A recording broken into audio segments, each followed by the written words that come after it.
Commission will come to order. Ladies and gentlemen, our country experienced a terrible tragedy this morning. And as Commissioner Thomas wisely noted prior to the meeting, our fellow citizens are hurting, they're grieving. So I'd like to ask all of you to observe just a moment of silence.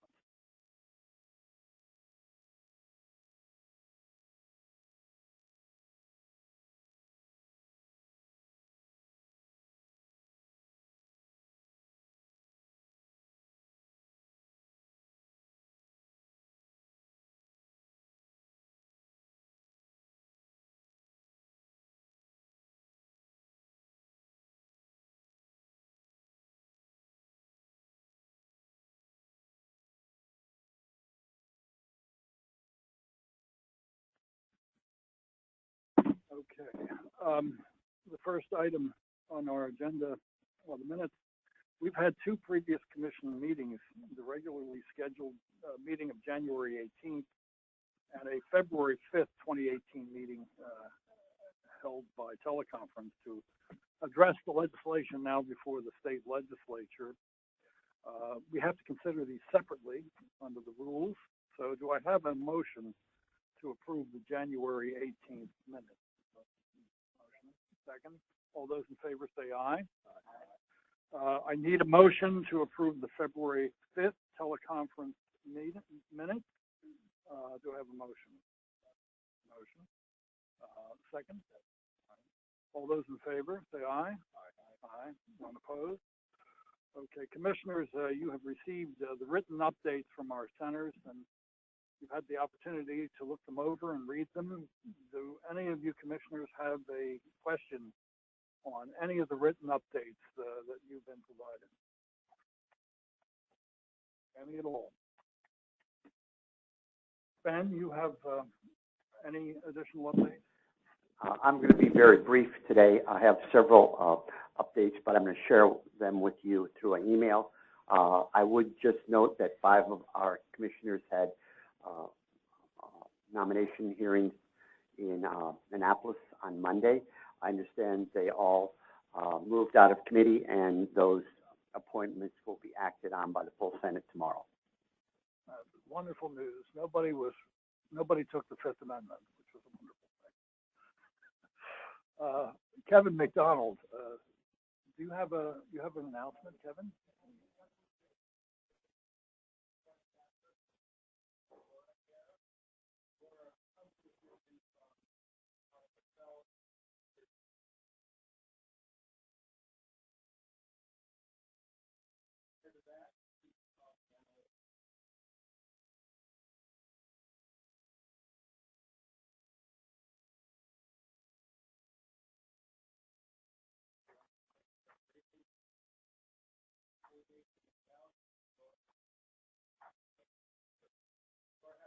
Okay.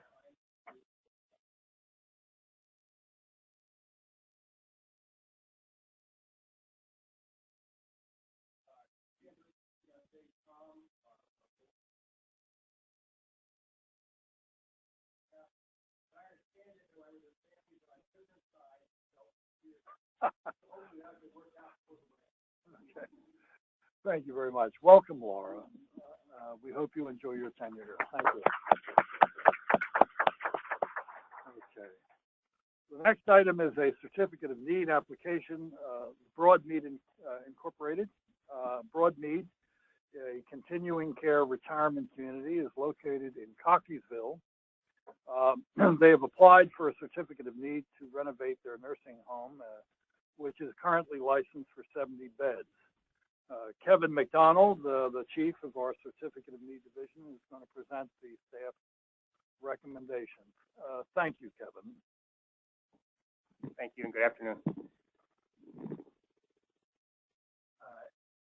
As the chairman said, Broadmead is located in Cockeysville. The facilities, the CCRC, opened in 1979. It is a continuing care retirement community consisting currently of 265 independent living units, 30 assisted living, and 70 licensed nursing home beds, of which they're currently typically using 55 of them, given the preference of individuals for private rooms. So they're not using all of the licensed beds at present. Broadmead received its CON in 1977 and did not build the beds under the CON exemption for CCRCs. The CCRC exemption, as you may remember from some previous reports, allows beds to a certain number of beds to be built by such a community without a CON, as long as those beds are restricted in their use to the residents of the community. The facility was also built prior to the establishment of the standard that requires an applicant to execute an MOU with a minimum percentage of Medicaid patient days. And so currently, Broadmead is not Medicaid certified, does not admit Medicaid patients. In this CON application, however, they have made that commitment to meet a minimum commitment of Medicaid recipients, which I'll get into a little more detail shortly.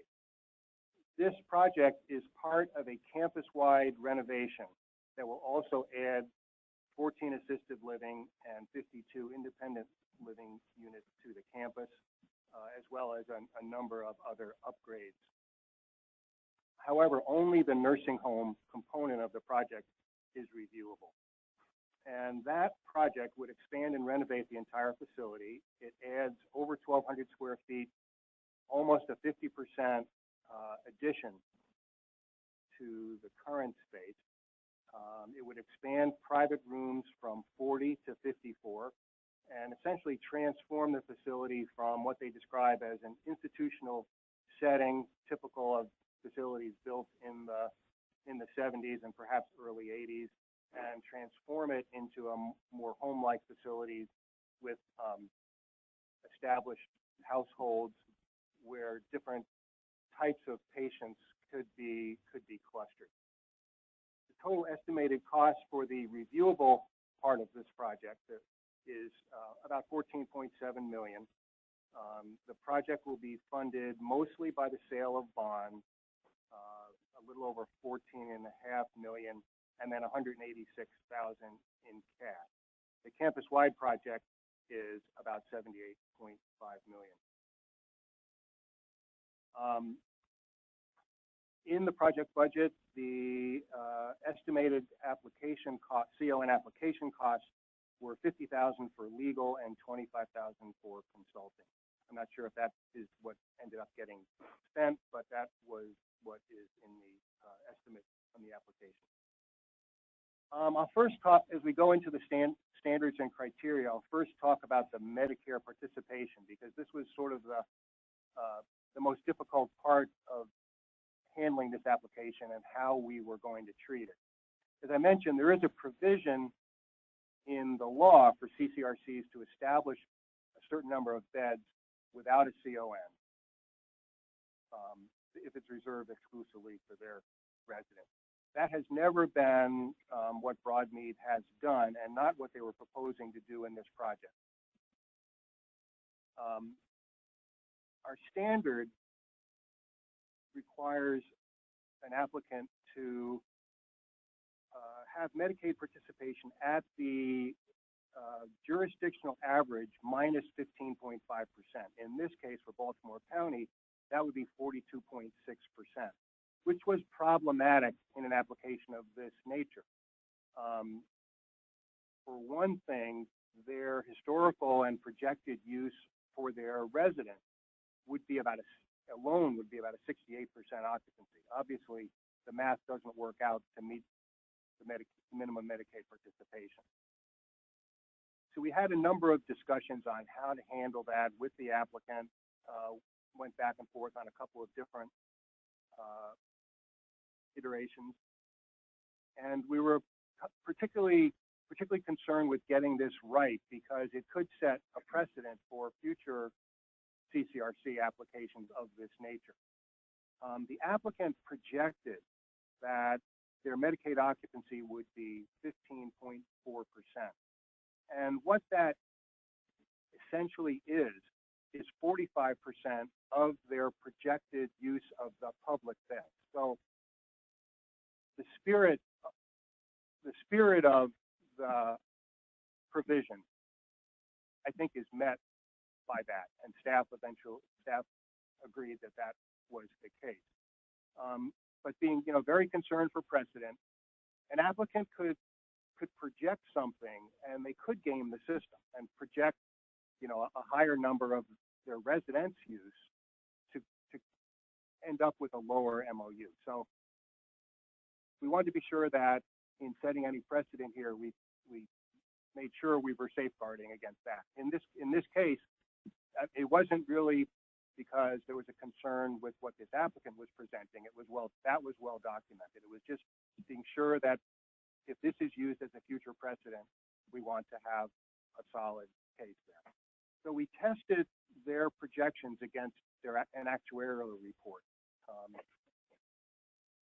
CCRCs are required, they're regulated by the Department of Aging and are required to have once every 3 years an independent actuarial report so that the Department of Aging can assess whether they are going to be able to meet their requirements to their CCRC residents.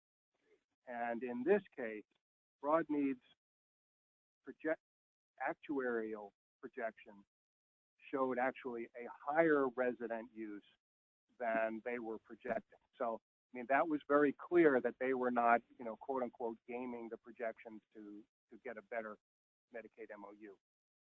We did actually question that. If your actuary thinks you're going to use these many and you're projecting less, can you explain that? And their explanation was essentially that their residents, just like we've heard before, want to do everything they can to stay in their homes and get home health assistance to do so. In addition, this project will be adding assisted living units, which is also a situation that would keep people out of the nursing home. So we thought that there was reasonable consistency between their projections and the actuaries' projections. And if anything, if you look at it from the MOU perspective, Broadmead was actually shortchanging itself. So we felt solid with that recommendation there. Looking at the rest of the standards and criteria, the application was really strong. From a quality perspective, Broadmead bettered the Maryland average in our consumer guide to long-term care. In what staff considers the 12 most important measures, they're better than the average on 11 of them. Need is not an issue because this is an existing applicant, not proposing to change their bed configuration or their location. Impact on other providers would be minimal. They're already there. But the impact on the public would be positive, as for the first time they would be open to Medicaid patients. It would, it's a modest increment, but it's an increment. In terms of viability and financial feasibility, the audited financials showed a financially strong organization that has had positive operating results.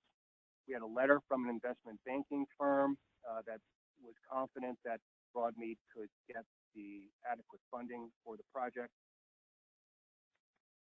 As I described in the report, they do project to lose money over the first few years, but that is really due to the economics of CCRCs, where capital expenditures of this nature are recouped over the life cycles of several residents rather than initially. And finally, there's sort of the safety net that the CCRC provider cannot begin construction of a project until the Department of Aging approves the feasibility study, which includes an analysis of the financial feasibility of the project. So staff found the proposed project to be in compliance with the applicable criteria and standards and recommends approval with conditions related to the signing of and subsequently maintaining a proportion of Medicaid patient days of at least 15.4%. And we have 3 representatives from Broadmead with us today. Robin Summers, the Chief Operating Officer, John Palkovitz, the Chief Financial Officer, and Rose Matriciani, their attorney. Thank you, and welcome to that. Commissioners, we have a staff recommendation to approve the certificate of need for Broadmead. Do I have a motion? One motion, and a second? Second. Any further discussion? Any questions? Commissioner? I just had a question about the feasibility study by the Department of Aging, because we've been looking at ways to coordinate with the HSCRC in our regulations. Is this another area where, if they're looking at the feasibility of the project, we could save some of our review by relying on their study, or are there savings and coordination to be done in that area as well? There might be. I think I'd probably want to have Sue Ellen's advice on that in terms of our responsibilities versus the Department of Aging.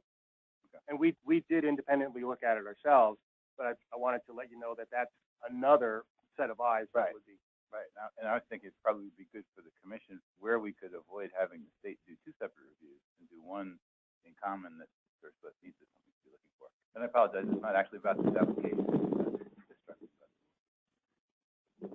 So, I think just to be clear, our review is very, very narrowly focused on the nursing home beds, and the Department of Aging is a much more, it's a broader project-wide assessment of the CCRC's capability to operate initially as modified. So I think it's somewhat different in terms of what the interest is. But I think it's worth considering if there's a way to streamline that process.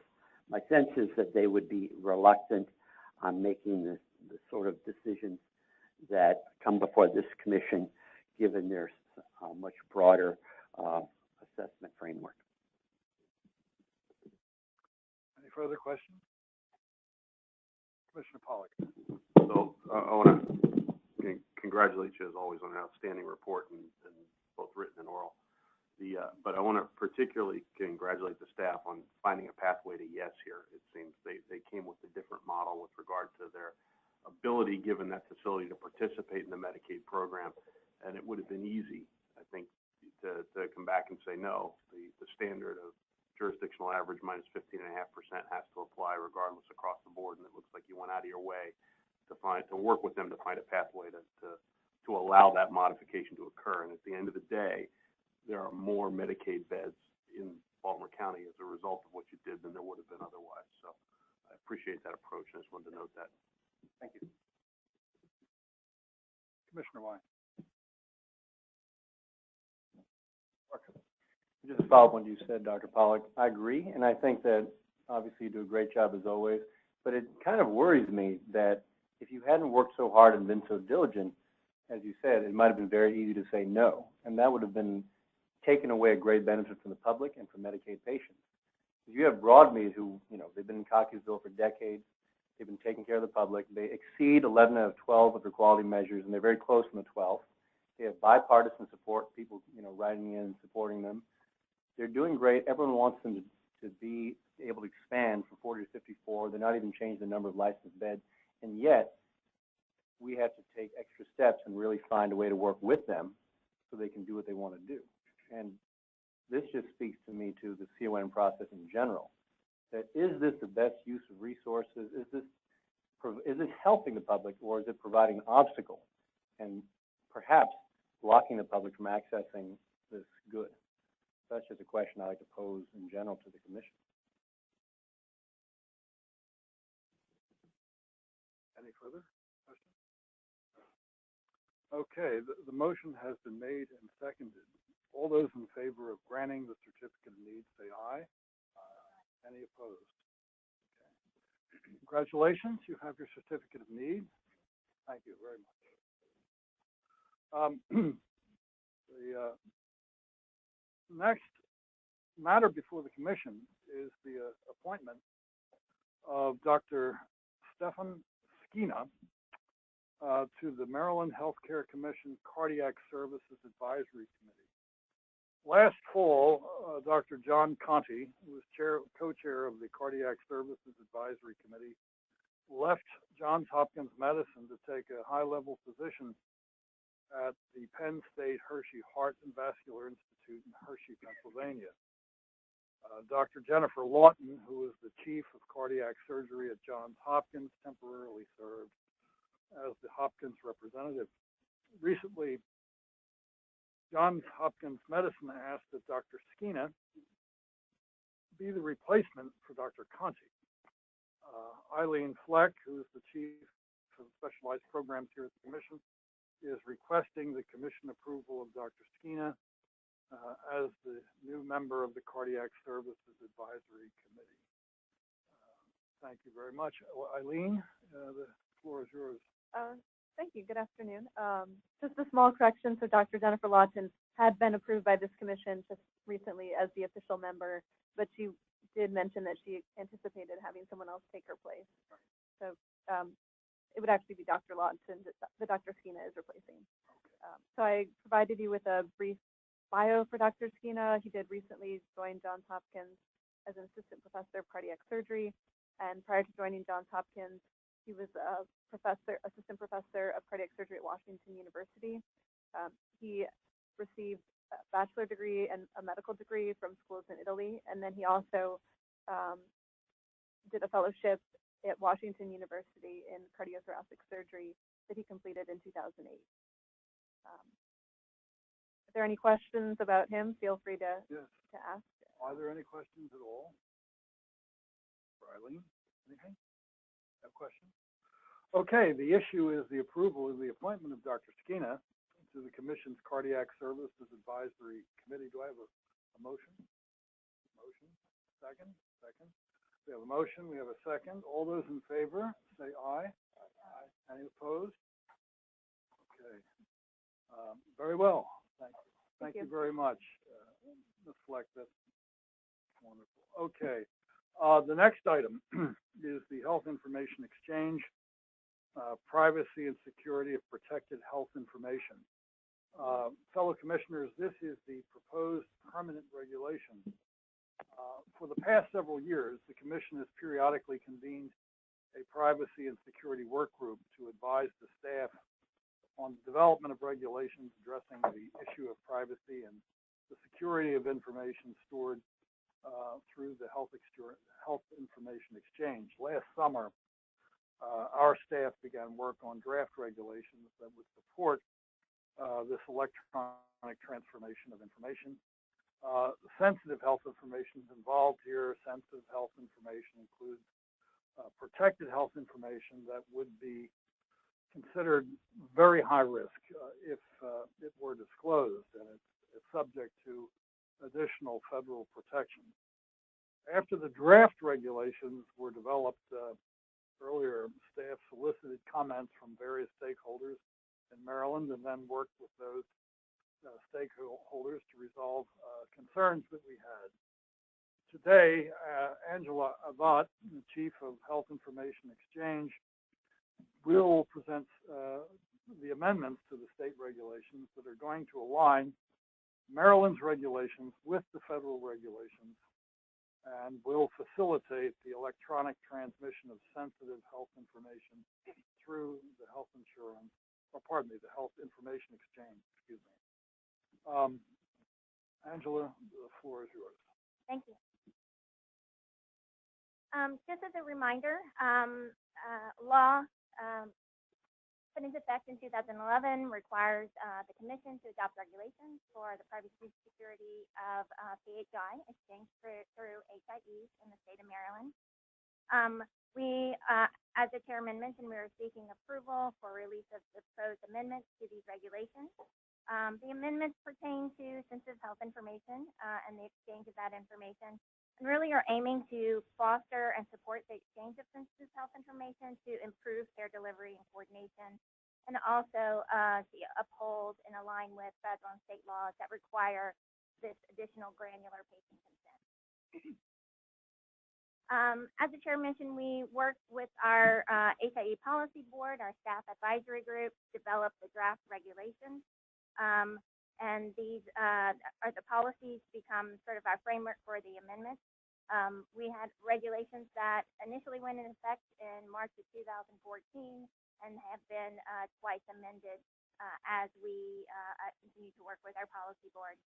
Currently, we have about 5 HIEs that are registered in the state of Maryland where these regulations would apply. They're listed here. So in terms of sensitive health information, it's defined as a subset of protected health information that has specific federal or state legal protections that go above HIPAA. These might include things like genetic information, certain communicable diseases, certain conditions by age that require an additional level of consent. As the chair mentioned, protecting sensitive health information is important as it carries potential high risk in the event of a disclosure, which could include discrimination, social stigma, or even physical harm. So in terms of the amendments, we want to ensure that patients with substance use disorders and other sensitive conditions are able to benefit from the sharing of their electronic health information for legitimate healthcare purposes. And what we find is that both medical and behavioral health providers are increasingly requesting this information through our HIEs to really provide efficient care delivery, particularly in the comprehensive care, multidisciplinary approaches to care delivery. The amendments also seek to enable alternate care delivery models to support the use of health information exchange for more efficient and effective care delivery. So in terms of the proposed amendments, they allow for an HIE to exchange sensitive information through transmissions other than point-to-point. So our current regulations only allow an HIE to use point-to-point transmission to exchange sensitive health information. And point-to-point meaning a secure email from one sending provider to the other provider, which includes those explicit consents required by state and federal law. We also want to ensure that these amendments are aiming to ensure that the sensitive health information transmitted adheres to federal and state laws, and specific granular patient consent is collected in terms of who it will be disclosed to, the type of information, and the time frame of that disclosure. Patient consent choices must accompany also the sensitive health information as it's transmitted by an HIE and then disclosed to that authorizing requesting provider. And the amendments also align with new federal regulations and initiatives to support the sharing of sensitive information. In particular, the new federal regulations pertaining to HHS's updating of CFR Part 2, which relates to disclosure of information pertaining to federally funded substance abuse disorder treatment services. These changes allow for better information sharing and allow for Part 2 providers to take advantage of some of the models of care that promote team-based care delivery and take part in HIEs. In terms of federal initiatives, new data segmentation technology has been piloted and being deployed by HIEs that allows patients to provide more granular consent controls when having their information exchanged through an HIE. So we released draft amendments in September and October, where we were collecting informal comments. We received 2 letters of support from the Behavioral Health Systems of Baltimore and the Maryland Hospital Association. We also received 2 informal comments, and these are in your packets for your reference. And these were requesting changes to provisions to provide more context or clarification regarding the technical aspects of adhering to some of the patient consent directives. And we also received feedback and correspondence from the Health Education and Advocacy Unit of the Consumer Protection Division at the Maryland AG's office. Staff has used the feedback received in the informal comment period to make enhancements or changes to the final proposed amendment. So if approved by the commission, this is our timeline in terms of publication and public comment period and the effective date, which is subject to change depending on the acceptance review process. Very good. Thank you very much, Angela. Do we have any questions for Angela at all? Commissioner Pollak. So I was reading through these comments, the Anne Arundel Medical Center comments in particular, seemed a little concerning that they felt that under the definitions in the regulations that the electronic medical record systems that allowed additional access for outside physicians to gain access would be considered an HIE and would therefore be subject to a level of regulatory burden that was high enough that it would discourage people from using medical record systems that way. And I know that there's two sides of every argument. There's the side of protection of sensitive information, which I'm very sensitive to, but there's also the side of knowing that the lack of information causes medical errors, which leads to mortality. And I think people would rather be a little less private and a little more alive when weighing the two things. So can you comment on the degree to which those types of electronic medical cisterns would be considered an HIE, and we would be increasing the burden, the regulatory burden, on things, on medical record systems like Epic that provide outside physicians outside of the medical staff of the medical center in question, in this case Anne Arundel, provide those physicians access to their patients' records? Right. So I think you raised a question that's a bit out of the amendments that we're proposing here, but they are still relevant in terms of the comments. We aren't currently in these amendments proposing any changes to the definition, but we do hear Anne Arundel and others in terms of our current definition.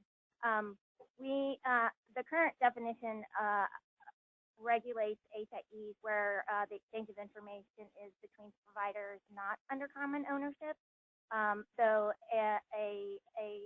Anne Arundel, who might be utilizing a system where they are exchanging information between their employed providers, is not necessarily considered an HIE. There are currently, I believe, opportunities right now in the legislative session that we're looking at to enhance the definition of an HIE through legislation, because our HIE definition exists in legislation, and we use the regulations to clarify it a bit more.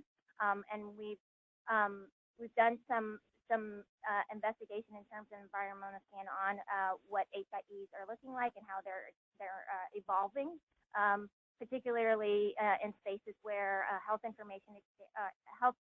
electronic health records are sort of moving into the space of an HIE. So we're looking at clarifying that definition in statute to then think through the regulation process. That's helpful. I think what they were asking was not about the employed physicians, but about the community physicians who aren't employed, who have access to the medical record. Does that change the nature of the EMR system? So not necessarily.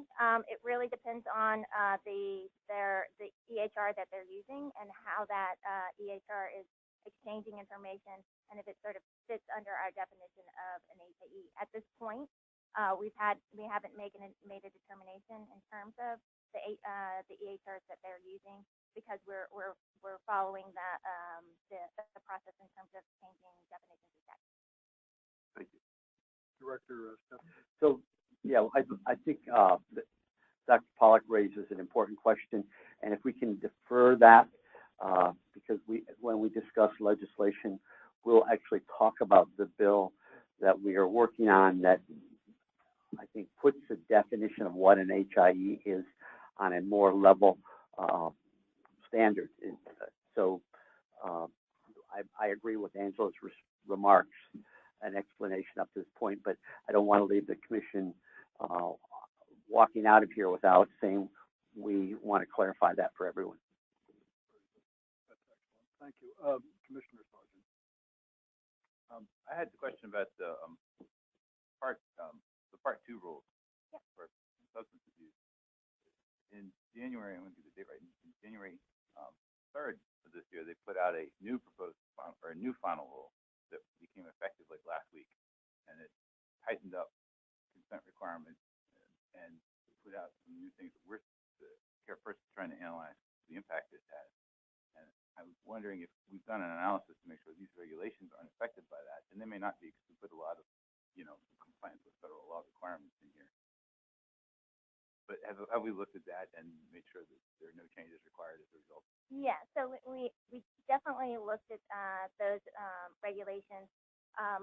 One of the things is that we wanted to make sure that our regulations aligned with some of those changes that were happening at Part 2, in terms specifically because they address the need for the use or the exchange of sensitive health information from HIE, where under the original rule of Part 2, HIE weren't necessarily conceived of.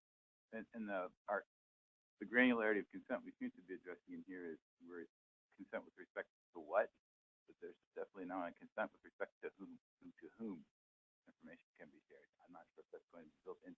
The HIEs have already built that idea in where they can encapsulate, these providers, but not those providers. Yeah, yes. Into And the those, system.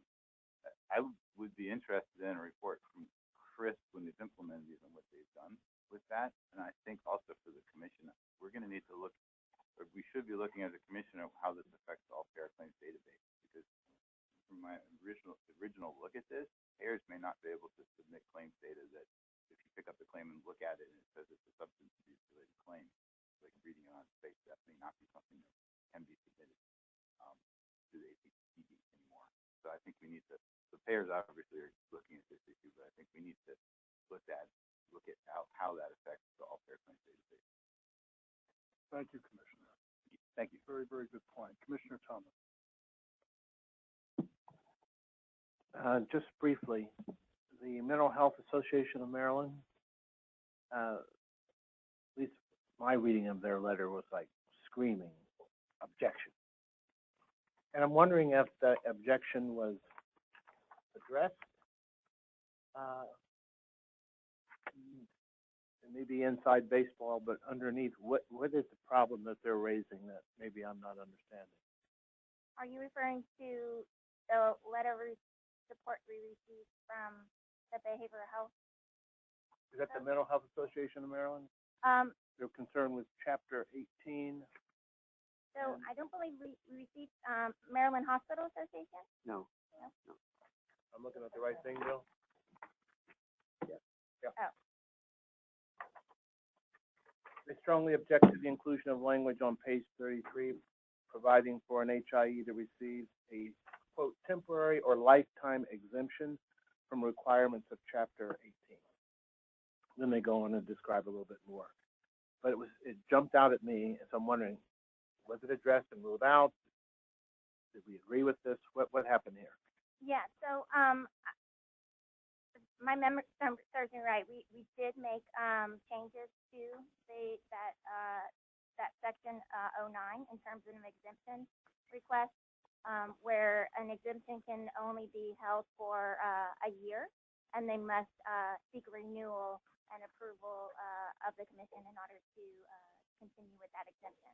The idea around exemption request is an opportunity to request an exemption where it wouldn't necessarily be something that they would be sort of exempted from other state or federal laws.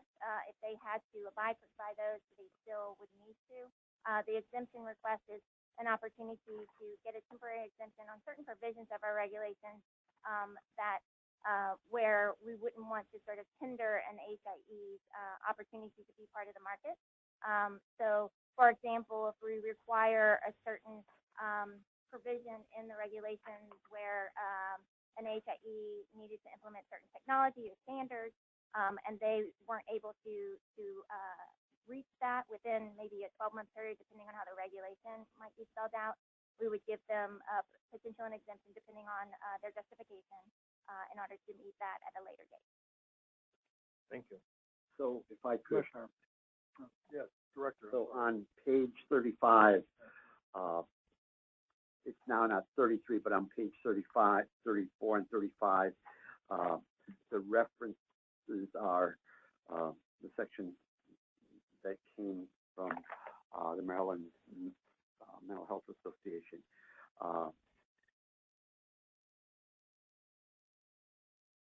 item number 6, and in the top half of page 35, for good cause shown, the commission may renew a 1-year exemption for an additional 1 year. That's what you're discussing, correct? Correct. So it's not a lifetime exemption. There would be an opportunity to extend it for an additional year. Correct. Any further questions? All right, the issue before the commission is the approval of Comar 102518, health information exchanges, privacy and security of protected health information, the staff's recommendation for proposed permanent regulation. Do I have a motion in favor? So moved. Any further discussion? Okay. All those in favor say aye. Aye. Any opposed? All right. Thank you very, very much, Angela, for a wonderful presentation. Thank you. Yes. So Director. these proposed regulations will be published in approximately 30 days. There will be a 30-day comment period. The staff will review, and then we would bring these proposed regulations back, share with you comments, evaluate our assessment of whether those comments are substantive, and then ask you potentially to take action.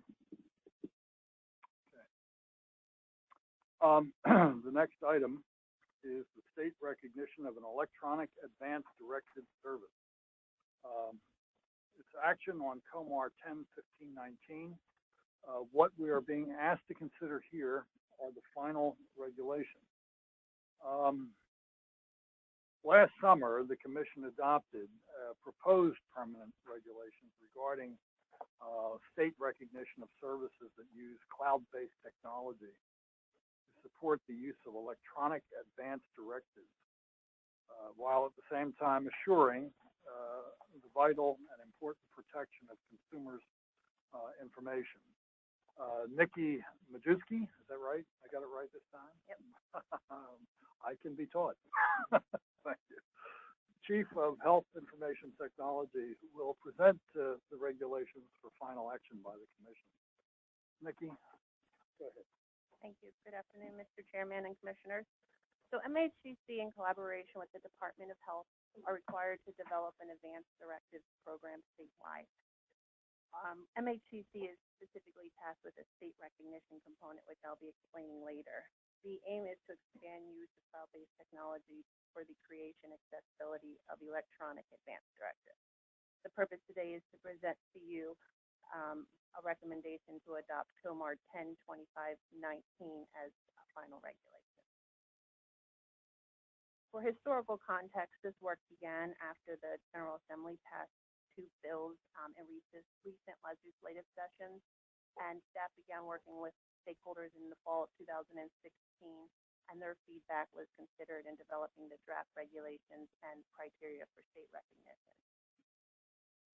The recommended final regulations outline procedures for state recognition of an electronic advance directive vendor and enhances privacy and security protections.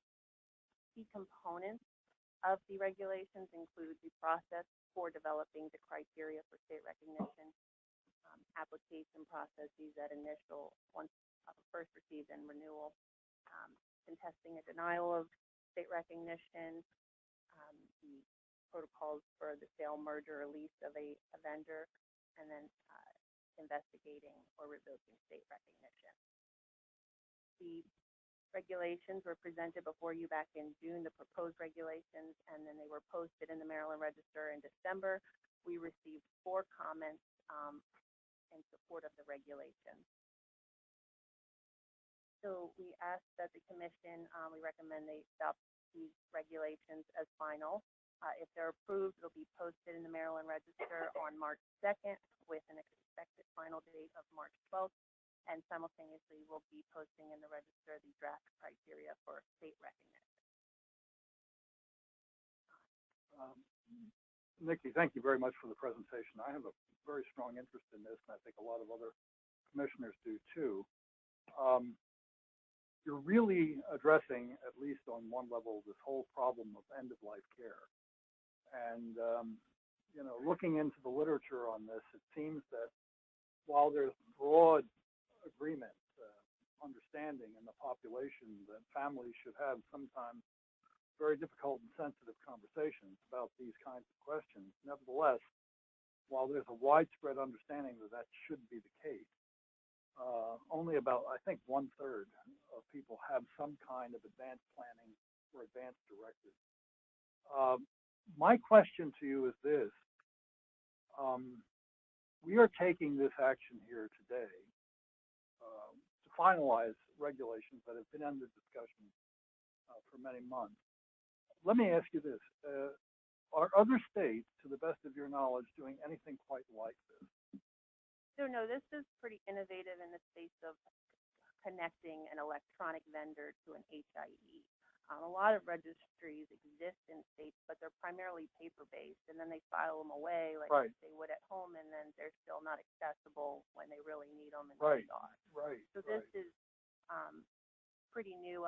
The Medicare Choices Empowerment and Protection Act Sure. introduced something, some legislation back in July Right. that would also try to kind of encourage the creation of a digital advance directive. But So, I mean, to the best of your knowledge, in other words, what you're telling the commission is that we may very well be the first in the nation.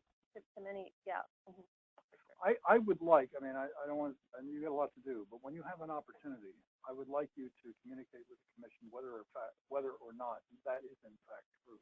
Well, we're actually planning an information brief that will be Okay. put out later this year that talks to kind of the landscape going on with it. Right. And the subject, of course, or the content of advanced directives are wholly within the authority of the patient themselves. In other words, the advanced directives may, for the purposes of the record here, the advanced directives may include determinations about what kind of medical treatments or procedures that they would find acceptable at the end of life and when they're in a condition where perhaps they cannot speak for themselves. But at the same time, these decisions would be very much in accordance with their ethical and moral and religious convictions about what is appropriate under these current circumstances.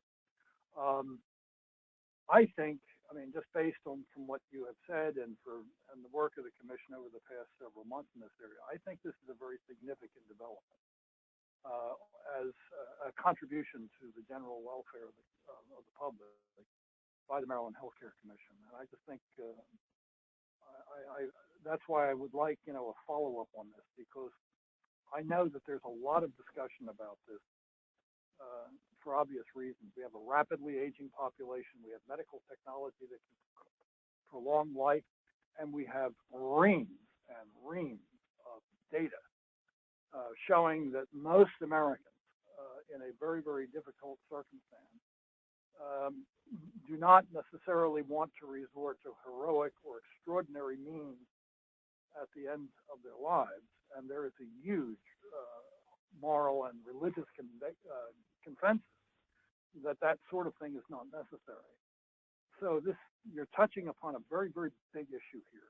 And I think to the extent to which we are plowing new ground, I think that is something that our friends in the state legislature and the general public ought to be aware of. Thank you very much for your work on this. Commissioner Thomas. So just briefly, and I would concur with Chairman Moffett. At the same time, the literature shows gaps in who currently signs advanced directives, and that gap many times cuts along racial lines.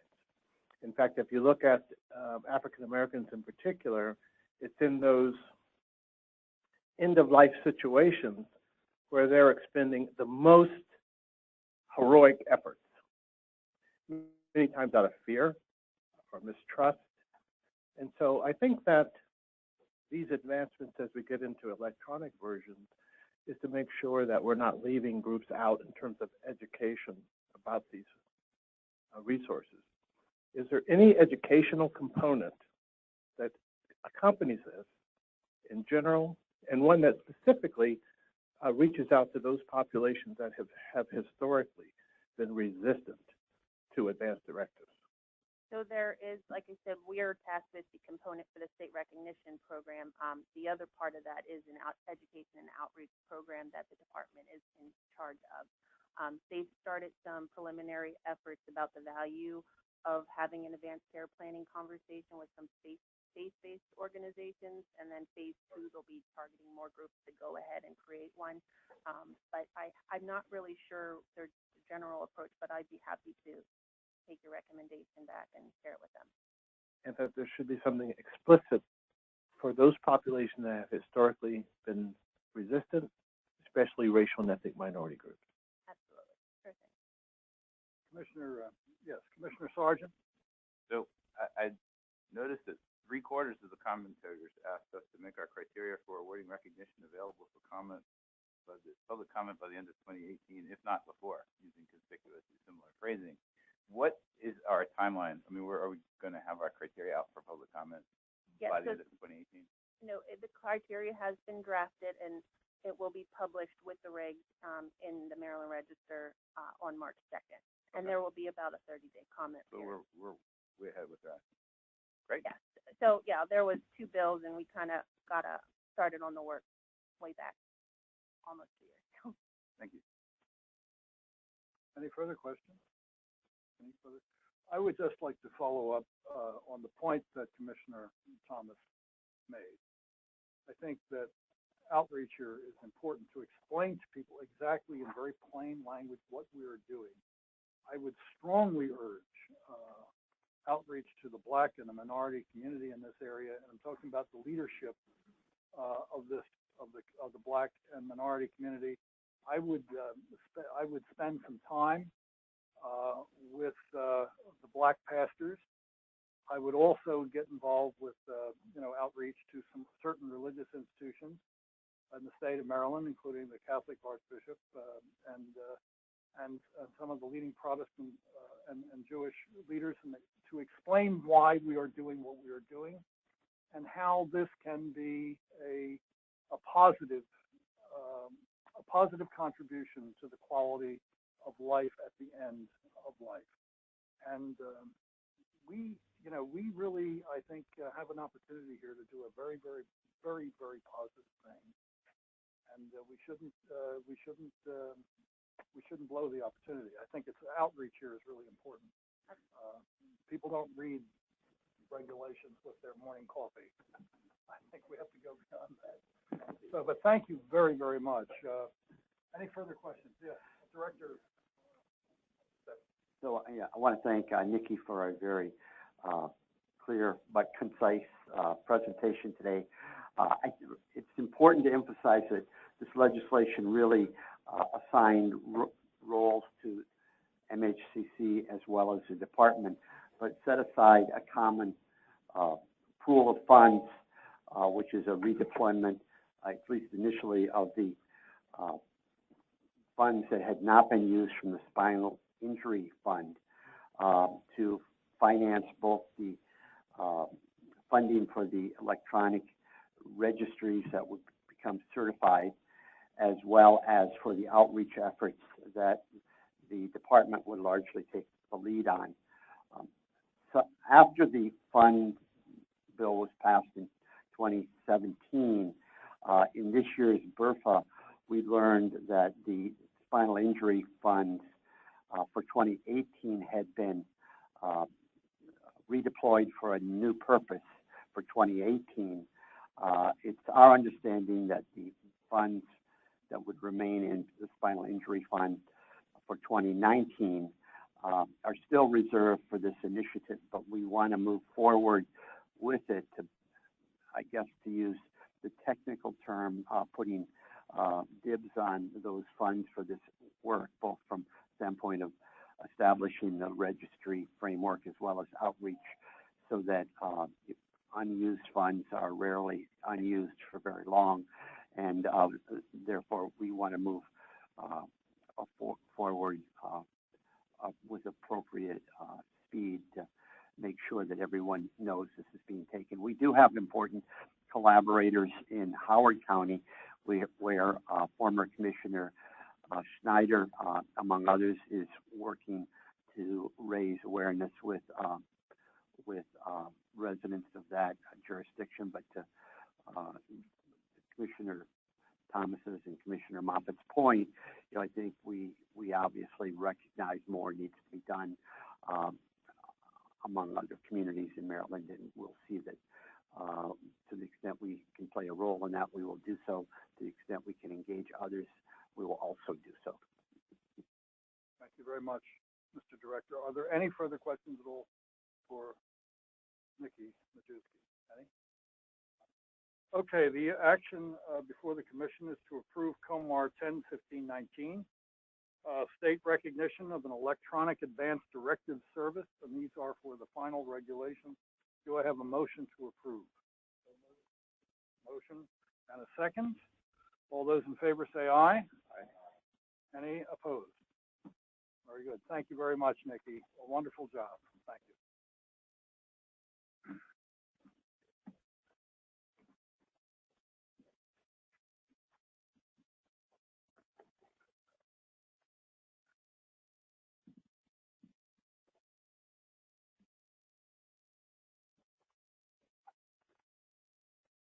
All right. Thank you. Next on the agenda, the presentation of comprehensive care facility health IT update.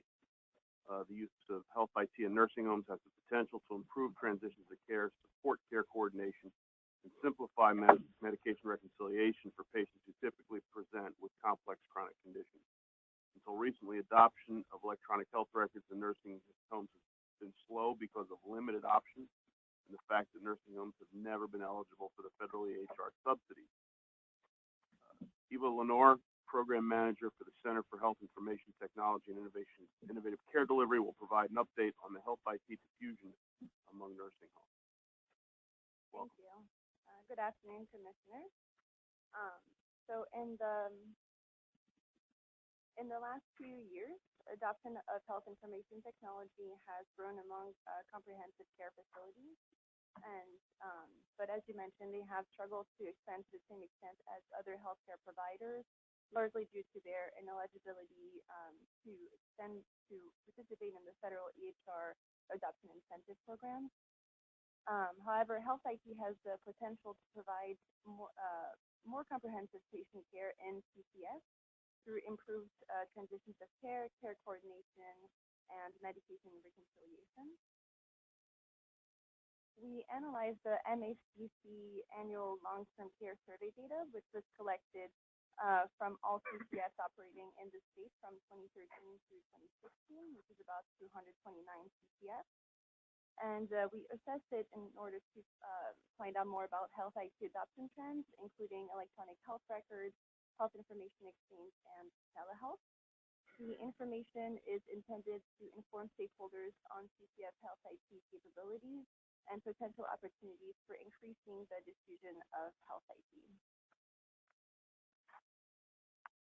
So since 2013, EHR adoption has grown slowly, while basic EHR adoption has grown at a faster rate. EHR adoption among CCS exceeds the national rate at 88% compared to 64%. And I'll be referring to some national data throughout the presentation. It comes from the Office of the National Coordinator for Health Information Technology and is a representative sample of CCS. In Maryland, teen and non-teen CCS are adopting EHRs at a similar rate at about 88%. And implementation of EHRs can improve management of clinical documentation, which can lead to better decision making. We also look at basic EHR use, and CCS are characterized as basic when they use a set of 7 core functions that are fundamental to CCS care, including care plans, discharge summaries, and vital signs. Basic use among teen CCS and non-teen CCS is going at a comparable rate at 15% and 17% respectively. There has been a recent uptick in basic users, which can be partly attributed to expanded federal requirements. The Center for Medicare and Medicaid Services released a couple revisions to the nursing home Compare 5-star quality rating system since 2015, which include more robust standards for quality measures in order to evaluate health outcomes, patient satisfaction, and quality improvement. So we also look at the EHR vendor landscape, and over the last 4 years, PointsClickCare continues to have the largest market share among CCFs in Maryland, growing at about 7% since 2013. Class Research, which is a healthcare IT data company that conducts industry and performance evaluations, reports that PointsClickCare performs highly across the nation, ranking first for its 3rd consecutive year. PointsClickCare also meets the ONC criteria for the 3.7 2014 EHR certification, and this criteria includes computerized provider order entry, drug and drug allergy interaction checks, and medication lists. Since 2013, 49 CCFs have adopted PointsClickCare, and of those, 59% newly adopted an EHR, but 41% actually switched from another EHR vendor. Overall, adoption of PointsClickCare is more prominent among chain CCFs, as 80% of chain CCFs are using PointsClickCare compared to 39% of non-chain. And in comparison, other leading CCF EHR vendors in Maryland have experienced little movement in their market share since 2013. The data represented here was selected from the state-designated HIE CRIS in October 2017. So we looked into the degree of connectivity of PCFs to CRIS, and approximately 54% of PCFs are electronically sending data to CRIS, which is a 19% increase from 2016. And this, again, exceeds the national rate by about 25%. Overall, more chain PCFs are sending electronic data to CRIS compared to non-chain PCFs, with 98 chain CCFs compared to 26 non-chain CCFs. And of the CCFs that are sending data to CRIS, the majority are only sending patient registries for electronic encounter notification service alerts, and about 39% are sending clinical information about their patients.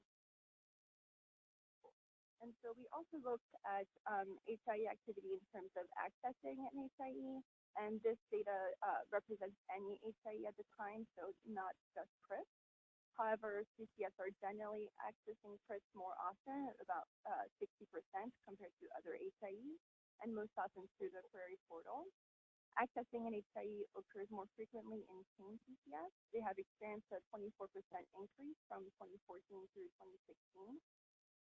In comparison, the number of non-chains accessing an HIE has remained constant since 2014. Non-chains that tend to access an HIE are slightly larger and tend to be for-profit. And non-chains tend to have less capacity to acquire, implement, and use data from an HIE, which could explain some of the discrepancy that we're seeing here. Nonetheless, both chain and non-chain CCFs are performing ahead of the nation. In 2016, only 18% of CCFs reported accessing an HIE compared to 42% in Maryland.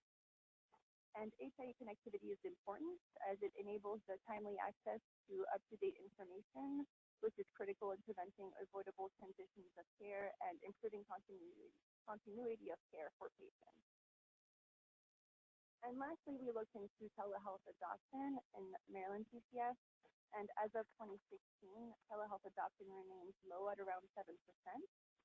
Consistent with prior years, the vast majority of CCFs remain undecided about implementing telehealth, with only about 12% planning on implementing in 2017. Telehealth has the potential for great benefits, and a study by the Kaiser Family Foundation found that 30 to 67% of hospitalizations could be avoided using telehealth. However, adoption likely remains low due to some challenges, which include savings that largely benefit the payers, equipment purchase and maintenance costs, staff training, and technical infrastructure and IT staff. So moving forward, we plan to collaborate with Lifespan and HSpan in order to develop health IT awareness initiatives in the state. Over the next year or so, we also plan to provide selective consultative support to CCS in order to help them expand their health IT capabilities. And we also plan on exploring opportunities to raise consumer awareness of CCS that are adopting health IT to highlight the significance and value, particularly when it comes to care coordination and transition in care. Our first step is to include this information on the MHCC Consumer Guide. We are currently working with the Center for Quality Measurement and Reporting to include a feature story on the value of health IT adoption and CCS for consumers in the spring. Thank you. Thank you. Excellent report. Commissioners, questions, comments? I had a brief one. Thank you for the report. When we're talking telehealth among residents of the CCF, who are they telehealthing with?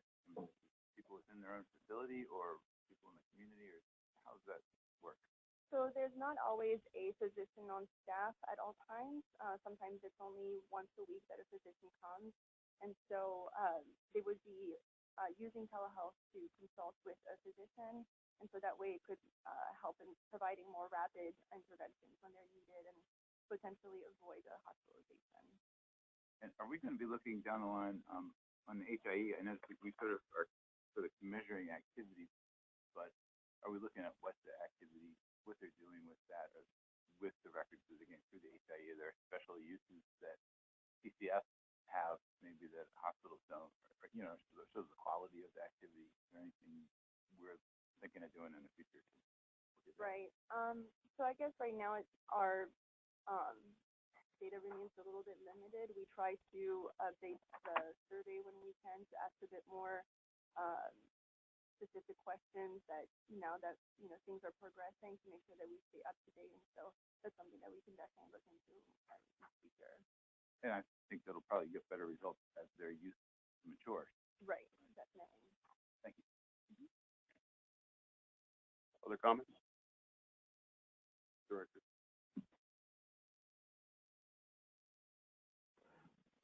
So I wanted to remind the commissioners that in 2014, we did launch a telehealth pilot with several nursing homes and hospitals, Atlantic General, Dimensions in Upper Chesapeake, in which we tested the viability of establishing telehealth links between nursing homes and emergency departments that did seem to, especially in the case of Upper Chesapeake and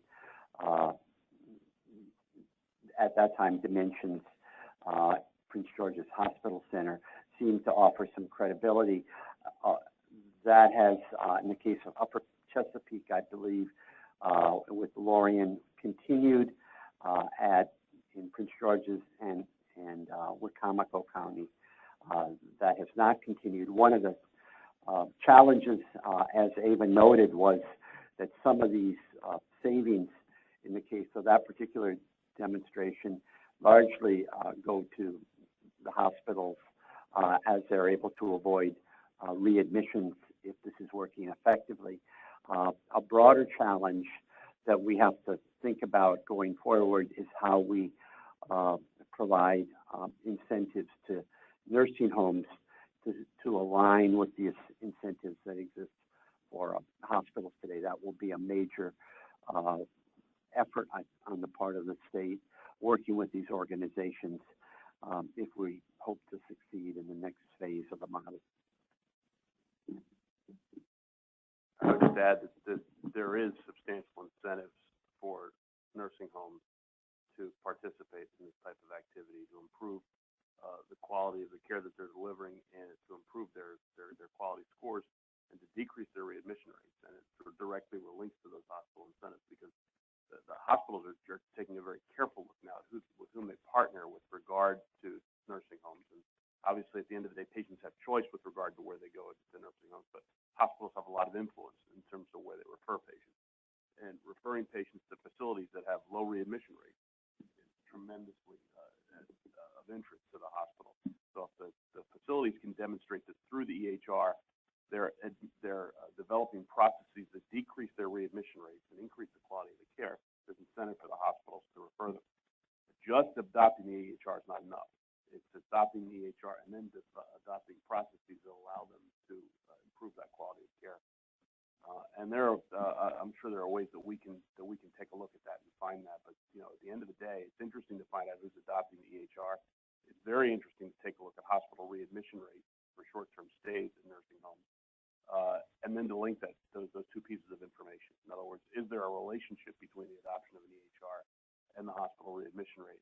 That's powerful information that would allow us potentially to move to the next step of mandating that level of EHR. This is another great example of a information that's, when we talk about it within ourselves, we're all like, oh, that's great information, but it needs to get out into the public in order for them to take action on it.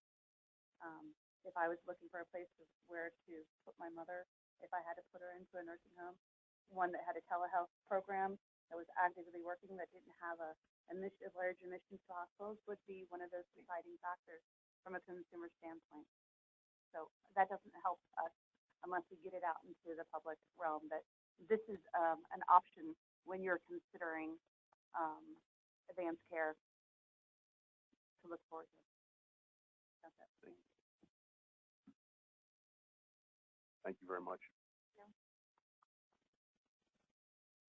Agenda item number 8 is proposed legislation. Director Stefan will provide an update on the status of legislation affecting the commission and discuss potential legislation in the coming weeks that may affect the commission. So, not seeing Bridget Zumbro, I do need assistance. David, do you want to come up and run the operator slide deck so we can advance it? Well, there's an ulterior motive here, as we shall soon see. So we're going to cover legislation in 3 broad categories. Legislation specific to MHCC, in which we've already taken a position. Legislation that MHCC may take a position on, which actually relate to bills that are reappearing for, in one case, actually in both cases, this is the 3rd year, and then legislation that is the result of work that came out of the Rural Health Work Group that the Commission convened last year. So I'll go through, and I don't have slides for the first pieces of legislation that we've already taken positions on.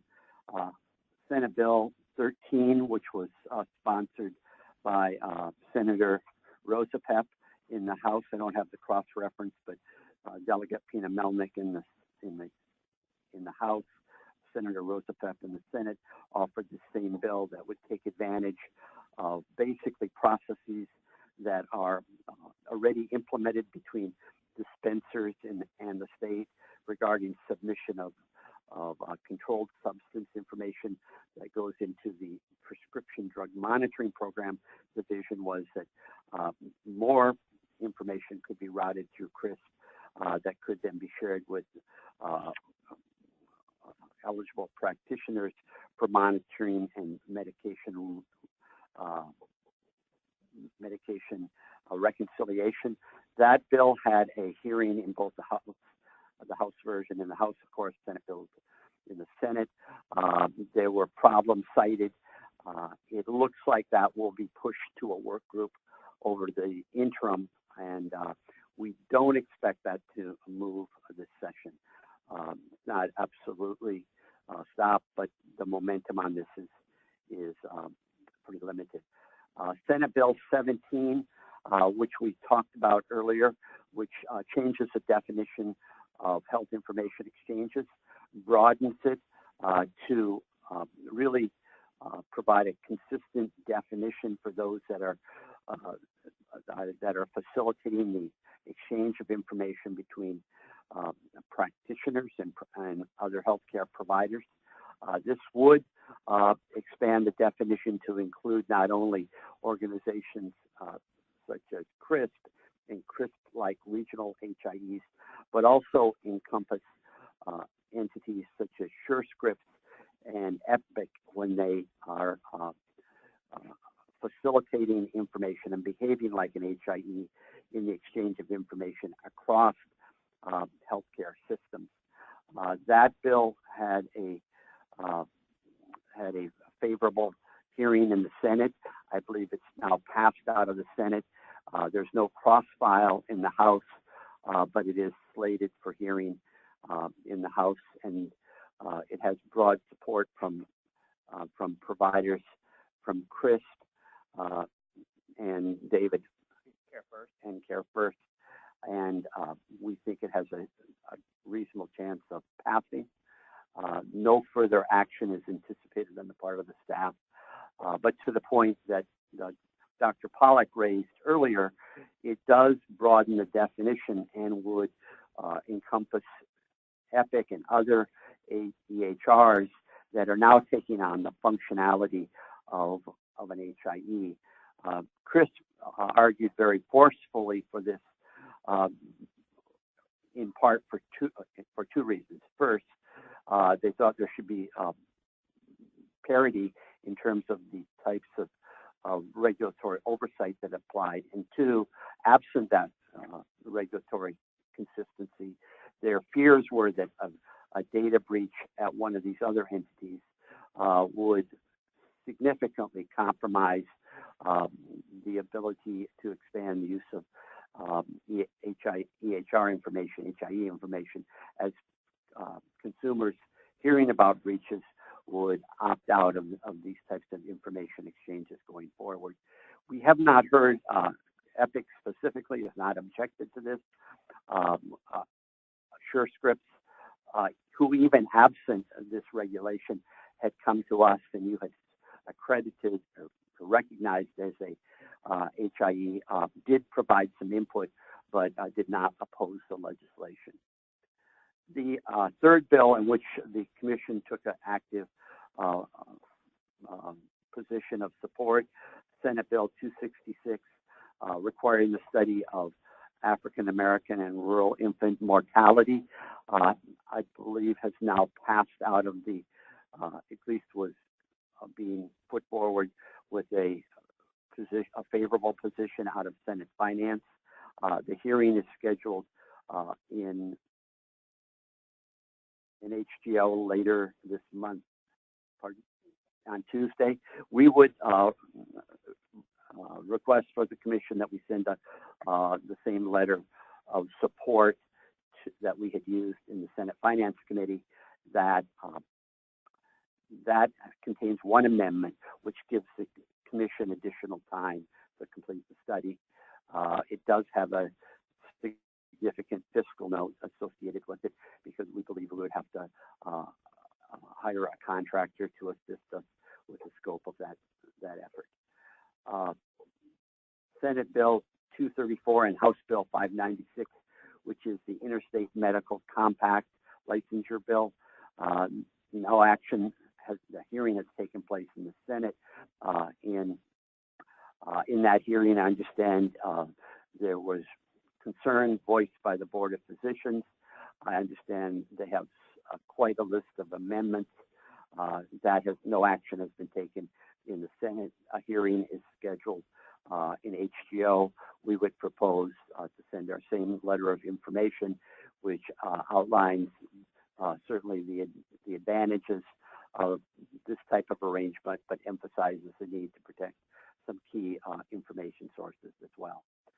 Senate Bill 619, which we had previously discussed, is scheduled for a hearing on March 1st in both houses, would make a small change to our state CON statute, which would provide for an exemption from certificate of need for HMOs when they seek to establish an ambulatory surgery center in which the 90% or more of the services rendered by that ASC are to their enrolled population. Lastly, and a hearing that was held on Wednesday, House Bill 384, which is one that we've talked about for a significant amount of time, recognizing that there is an opioid crisis not only in Maryland but across the country. We had sought to deregulate these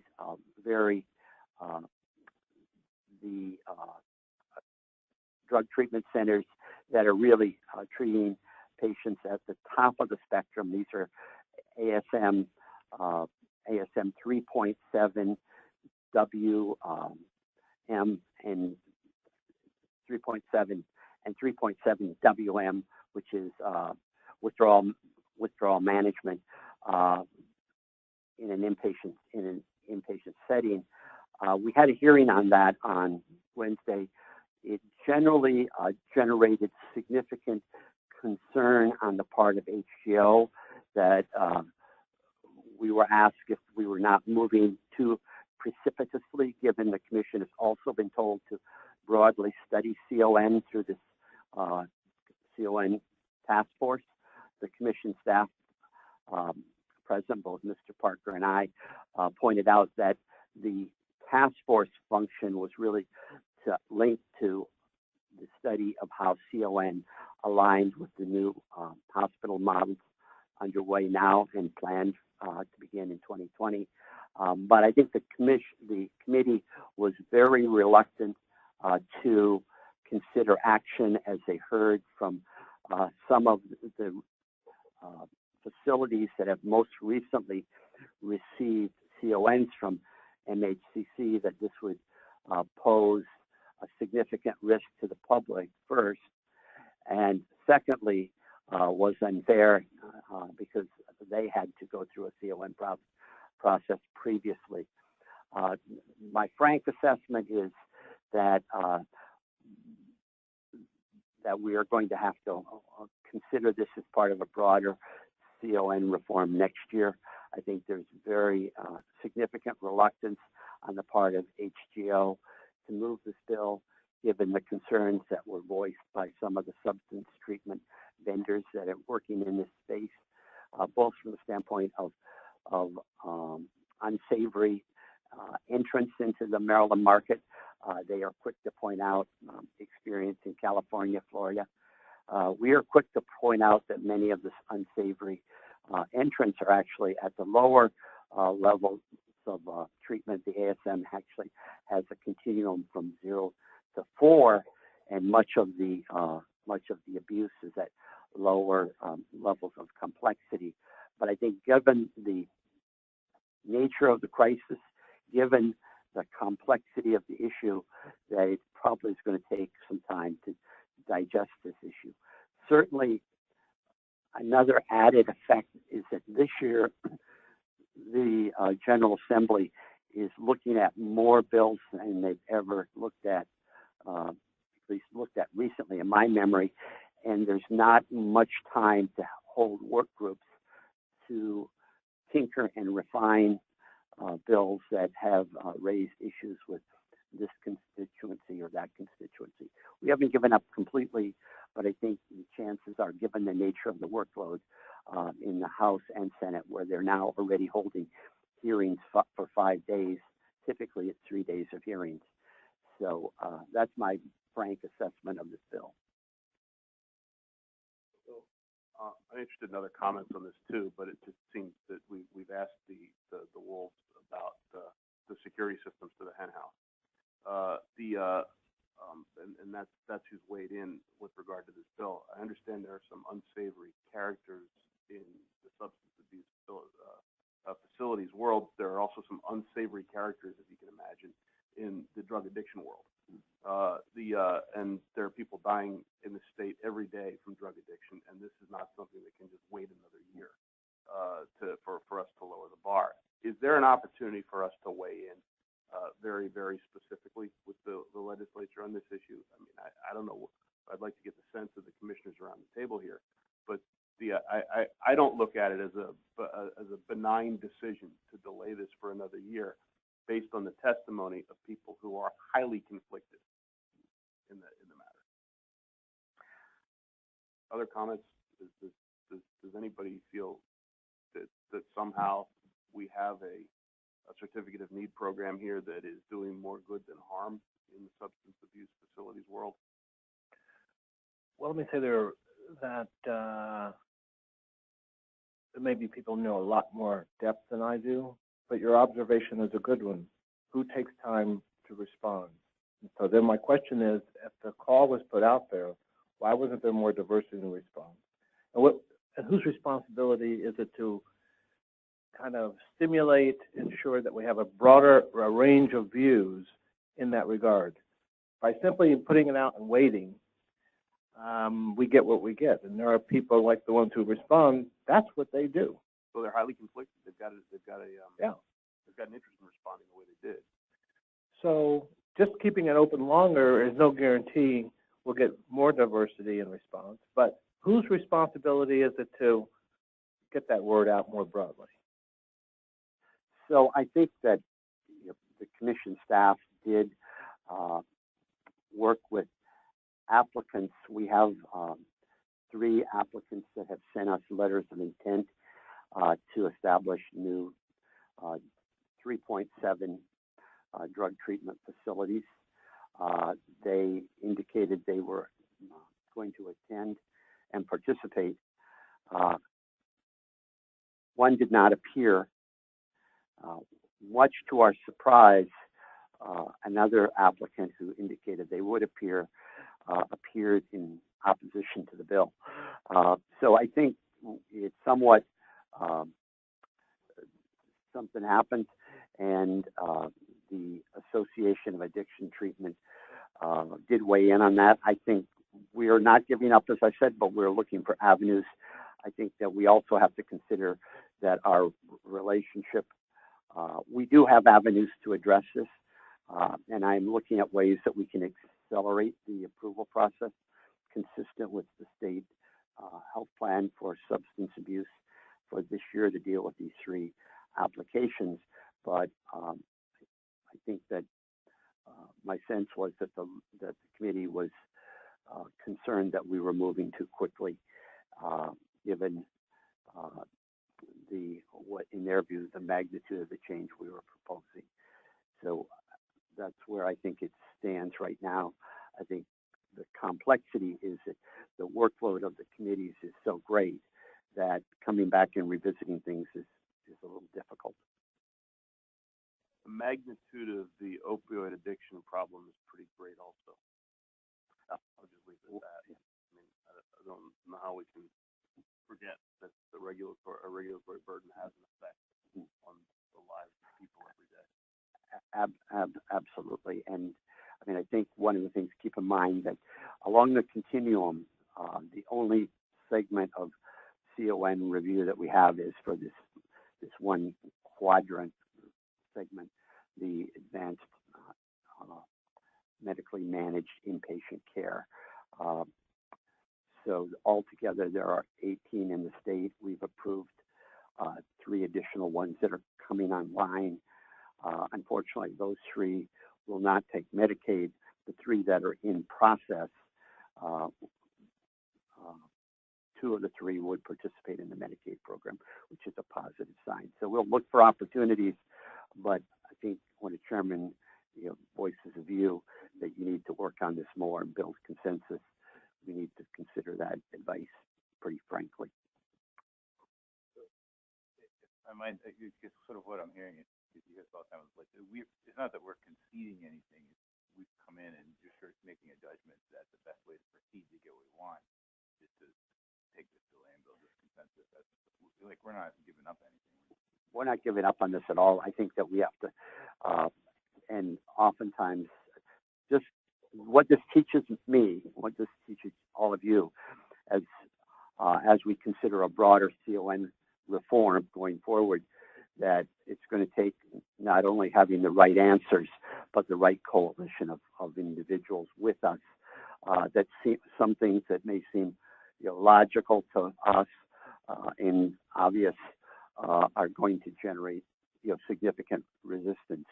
I may have underestimated the magnitude of resistance given the fact that the governor and elected officials on down had recognized the magnitude of this problem, the epidemic nature of the issue, but certainly providers that are in this business raise significant concerns. I will add, before I move on, one final observation that I think is one that we will need to think carefully about, is as we think about relaxing requirements on providers, that the issue of how we deal with charity care, which has been an important condition that is often applied to CON approvals, how that might be modified for those who have gotten CON approval in the past and feel subject to those constraints, how that might be aligned with a more relaxed regulatory framework in which there may not be as much of a condition moving forward is something we need to think about carefully. Other comments about that piece of proposed legislation? David, if you could just move to the next two. Before we go on, I have one comment about one prior piece of information. So SB 17 that we talked about previously. Can you explain under that law whether the burden of consideration of things like Epic as an HIE, would that burden fall to the EHR vendor primarily, or would that burden fall to the EHR user? Not the end user, not the healthcare practitioner, but the entity that's purchased it. So we've thought about that very carefully, and the statute is very clear that it's the HIE vendor that this applies to. David, do you want to expand on that? No, actually, I think that's the answer to the question. It's not the. That's complete. Because if it's the HIE vendor that it applies to, and groups like Epic are not opposed to it, then it's a non-issue because they've already built in the requirements and they're comfortable with it. So moving on to a bill that this is Senate Bill 896, which we would recommend a letter of concern for. We have not changed our position from the previous years. This really represents a proposal that is straight out of the the early 20th century. It would require us to essentially establish a pilot to test a antiquated approach to the way health information exchange, both clinical and administrative exchange, is going on at the present time. The concept is elegant enough that it says, let's have a network that can do both administrative and clinical transactions, and let's put that in place, require MHCC to develop standards for clinical and financial data, assess the feasibility of storing patient-level data. We know that's going on, and the federal government and the state are taking steps to ensure it's done safely, capability of storing data, under one system, which I think is the key point here. We would establish a unique state identifier, which has been a challenge both at the national and state level. We would implement a national, statewide healthcare identity card, and then I list some of the requirements that are spelled out in the bill. I note that it goes to significant detail, including making sure that it's compatible with both Windows and Mac, and it would conform to state standards that would be uniquely established by MHCC, seemingly ignoring the fact that the federal government, national organizations, commercial organizations have spent a lot of work at this, and it's a nice idea in the abstract, but we believe that the industry is moving farther, faster, beyond what this proposes. The proponent of this is persistent at the least, but I don't think we should spend significant amounts of money, which we would have to do to put an idea like this forward. And we would submit a letter similar to what we have provided previous years, pointing out that it represents an antiquated approach to addressing the important goal of expanding information exchange. Do I read this correctly? We collect the clinical claims and financial data for every person in the state of Maryland into one single database? Well, under a single system, I think it's yet to be determined how it would be that a provider, and it is a provider-generated initiative, One Doctor Vision. It would be a common system under which administrative and clinical transactions would be exchanged. The system would have the intelligence to, when they directed clinical information, to send that to clinicians, administrative claims that go to the payers, and it would be a beautiful world should it work. Good thing that Russian hacking thing Might be a target of a hacking. Right. I was going to say, we might add the idea that it might be a wee bit dangerous as well. The second bill is one that the commission is actually looked at pretty serious. Do we need to support the letter of concern? Do you need any action from us? Well, there's, I think, a consensus of the commission is all we need, since we don't have a quorum of commissioners here. But if there's, our recommendation to the commission would be to send a letter of concern, and we would share that with you. The absence of This is more of an update at this point in terms of we have been working with the sponsor, which is U.S. Oncology and their representatives, as well as the Hospital Association. Those of you who have been around for a couple of years know that we have tried to craft compromises to resolve some of the challenges related to self-referral in the more collaborative healthcare environments that we are in today. The challenge has been in oncology, where around the country, community-based oncology programs in which radiation and medical oncology operating under the same roof have flourished. In Maryland, that is prohibited under the self-referral statute. The way that cancer services are delivered in the state, they are largely concentrated in health systems today. And efforts to develop a compromise under which community-based oncology programs to develop have been attempted but have not succeeded. This is the third try. It would direct the commission to develop partake in basically a demonstration program. The sponsor had identified perhaps the wrong term, but in the bill, they label them as target counties, which are largely rural counties of the state where either there are not oncology programs or choice is very limited. Those basically are the rural counties and some extra urban counties of Frederick and Calvert and Charles on the southern part of Maryland, but largely the rural parts of Maryland. Those would be the areas in which these programs could be tested.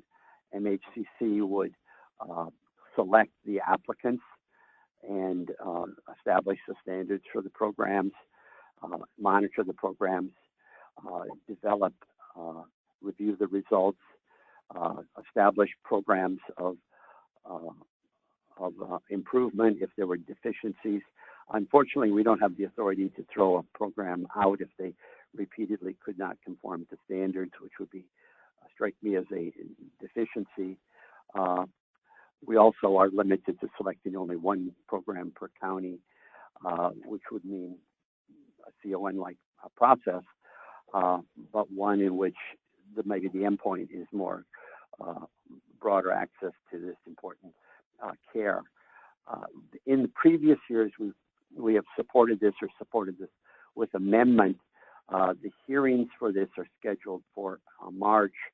What I would recommend to the commission, rather than there is some term about doing the same thing over and over again as a measure of insanity, that we try to work with MHA and the sponsor to see if there is a area in which a compromise could be developed this year before we take a position on the bill with it. Certainly, it would require an amendment where we would not, I think, want to take a program on, a demonstration on that, has, perhaps, cost-saving opportunities in which we cannot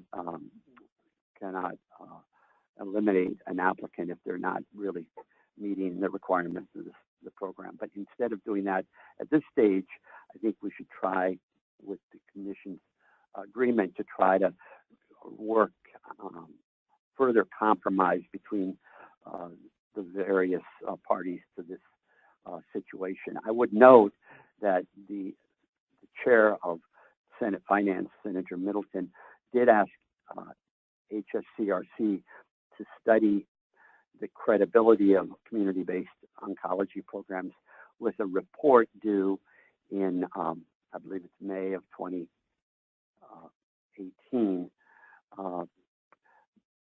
Having been somewhat familiar with the literature in this area, I did meet with HSCRC yesterday, and I thought the study might be useful, but I don't think much has changed, and it would be, from the standpoint of the credibility of the programs, I think they will reach the same conclusion I would, that they do seem credible in other areas of the country. What is different here is their interplay with this new hospital model that could be important to consider.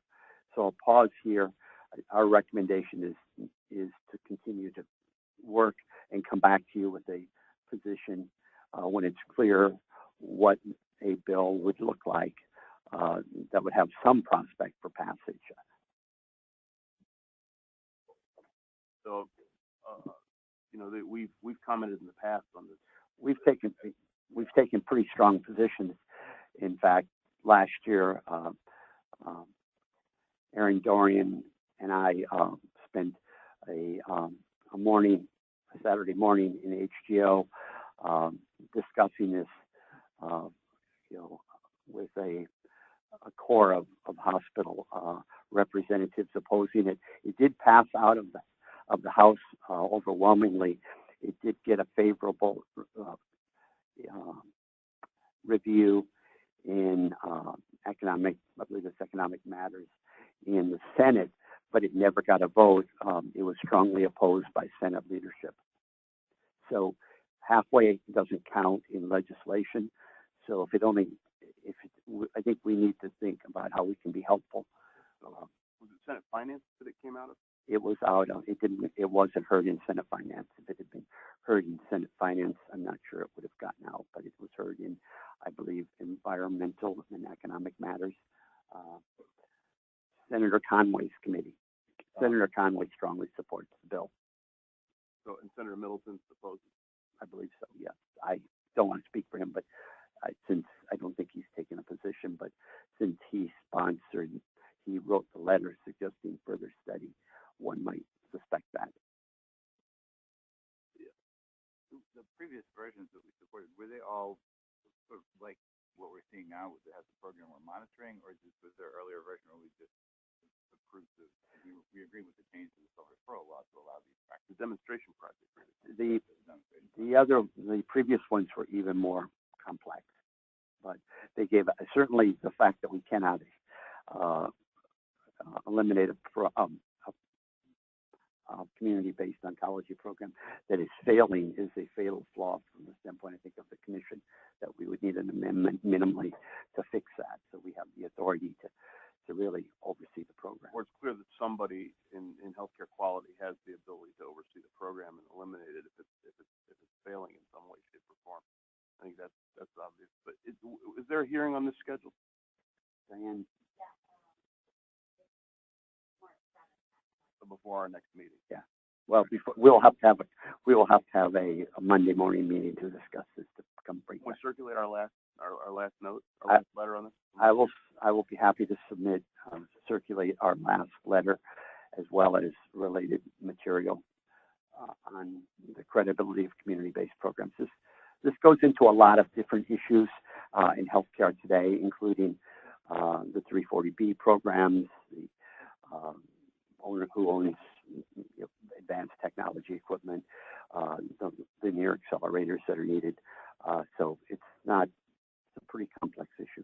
The question of how this affects the new model, I think, it should be pretty obvious how it's going to affect the new model, but I think asking the HSCRC to report on that is valuable.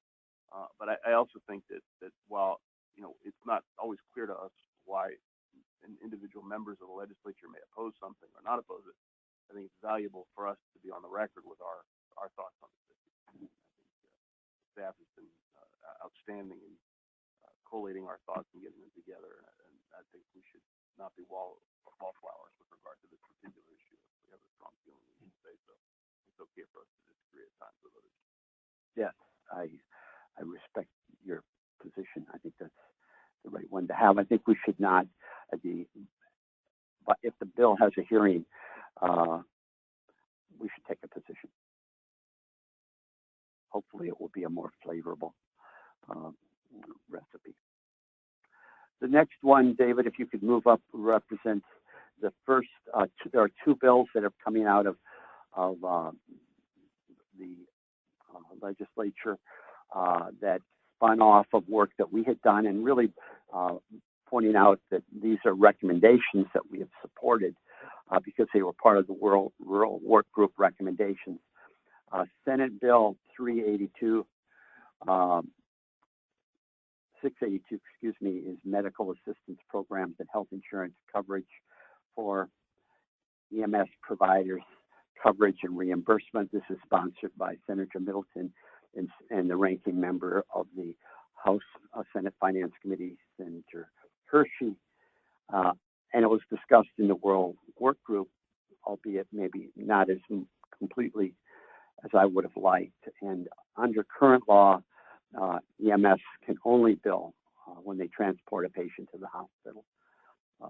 A pilot launched in Queen Anne's County and mirrored in, I believe, 5 other counties over the last several years, established pilot programs through grant funding that provided for EMS providers to treat a patient in the home without transport to the hospital if it was appropriate.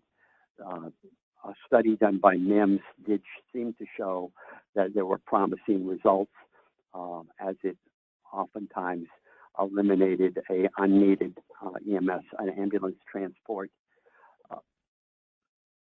Senate Bill 682 would provide a sustainable framework for allowing these programs to go forward by allowing EMS providers to bill directly for non-hospital transport services, specifically for a wide range of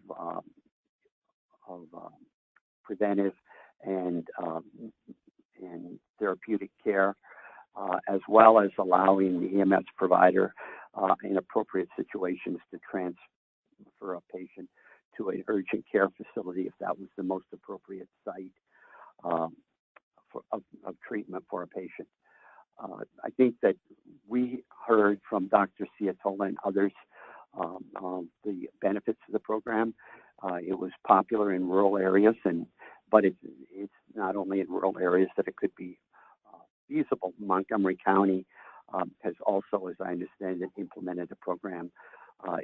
It's also in existence in Carroll and Charles County, among others in the state. Sustainable funding is essential. One of the questions would be, what is the status of EMS providers with regard to participation in payer networks? That was not resolved. I know Medicaid has discussed this, but we generally think that folks are favorable towards it, but it has to be within the framework of how these providers would fit into the network arrangements that payers have in place today. That ultimately, if you don't resolve that, you probably haven't provided a sustainable funding mechanism. So our recommendation is we would continue to work, but we think ultimately it's a bill that the commission very likely should support. We have sought the advice, the input of several payers, and I know we have a couple in the room. I don't know if you want to weigh in on any of this or not. Yeah, I don't think we should support the bill in the current framework. There were no payers that were part of the work group. It was discussed glancingly in a work group that there were no payers that were part of. none of these issues have been hashed through. We had a work group, involved the payers, we worked through those issues, and then you come back to the legislature with the bill. I think it's worthy in the broad sense. But I have a lot of questions because I'm a little skeptical. So the first thing I see when I read this is free rides to the doctor for everybody. That's not health insurance. How are we going to cabin this so that we're just not paying to drive everyone to the preventive care, or we're just not paying to provide? Because that all goes straight to the bottom line. But none of that's been worked out. We don't credential taxi cab services, right? But if you're using your EMS, basically like a taxi cab service, we don't credential paramedics. So all of these issues need to be worked out in advance. Commissioner Thompson? So Commissioner Sargent, when you say payers weren't there, is it payers weren't invited, or they did not accept the invitation to be there? I'll have to leave that to them. I think they put together a work group to discuss the medical issues. So I think that while Medicaid was there, we formed convened the work group. We did not consider this, as an issue that was going to come out. The billing of EMS providers billing to insurers, it was discussed at the final meeting of the work group, and there was very, very broad support among the work group. I did raise some questions about, we should get payer input, and I think, we're thinking that even though it might have been a bit late from the work group perspective, it's appropriate before we move on to adopting this into law. So, a couple comments. Number one, EMS providers in the state of Maryland are already billing to take patients to the hospital. So it's the same providers, the same patients, different destinations. I'm not sure why the credentialing issue is relevant. Well, because there's treatment in the home.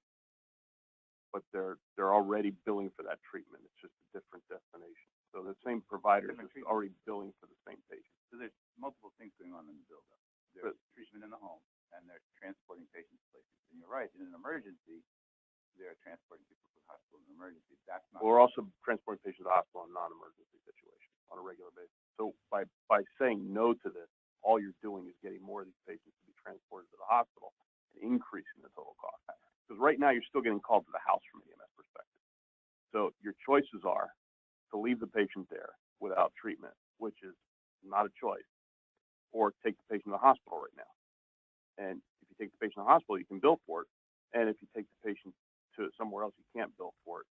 So you're incentivized dramatically to drive the cost way up.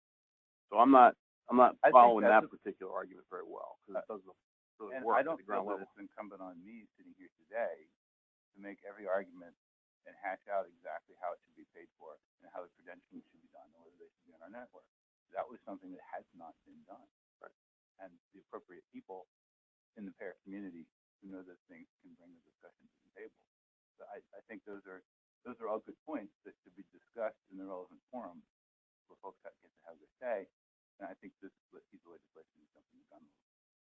I think the other side of the discussion, so it's like, I think the credentialing piece, I think, is a little bit less of an issue than it sounds like. But the other side of this argument is the total cost of care argument, which you're sort of making indirectly here, which I think is valid. And that is that the question is, who owns the cost of this piece of it?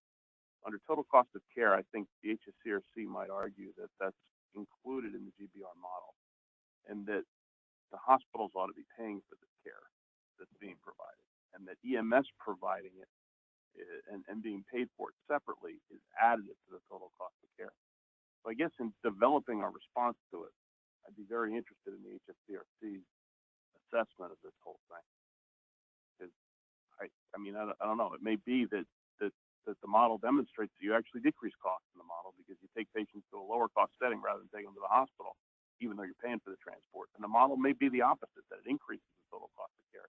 So I think that's an assessment that has to get done. And I want to be clear too. I'm not opposing the concept in and of itself. You're opposing the fact that they weren't I at the table during the discussion. We got that. Right. Yeah. I think we're just jumping the gun on the payment. Yeah. I'm not sort of here to sit and brief about why the whole thing is. Yeah, on the fly, a brief on the fly. All right. Other comments? Do you have what you need from us? Yeah, well, I think that we would with, your agreement, continue to try to see if there's a way we can work this out. It, as noted earlier, I think the committees feel under so much pressure if something doesn't come in perfect alignment. They are going to push it aside this year. So we would meet with Dr. Ciatola and others in the work group to see if there's ways in which this can be clarified. I think there does need to be some clarification. The other area that is very vague is a transport to an urgent care center. There's no statutory definition of what an urgent care center is. It can be anything from a full functioning almost specialty practice to a storefront, and I would hesitate to say that that's where we would think most patients could get appropriate emergency. So the regulatory authority as to where patients get emergency care and where EMS agencies can transfer resides with MIMS. Mm-hmm. And MIMS does not currently allow those EMS providers to transport patients to urgent care facilities. So even if you were to allow them to bill for it, they couldn't do it because they don't have the regulatory authority to take patients there. So that's a separate issue. I think an analysis of the impact of this billing on the total cost of care is very valuable in terms of understanding what we should and shouldn't be doing here. And that's outside our purview. And I'll seek their input.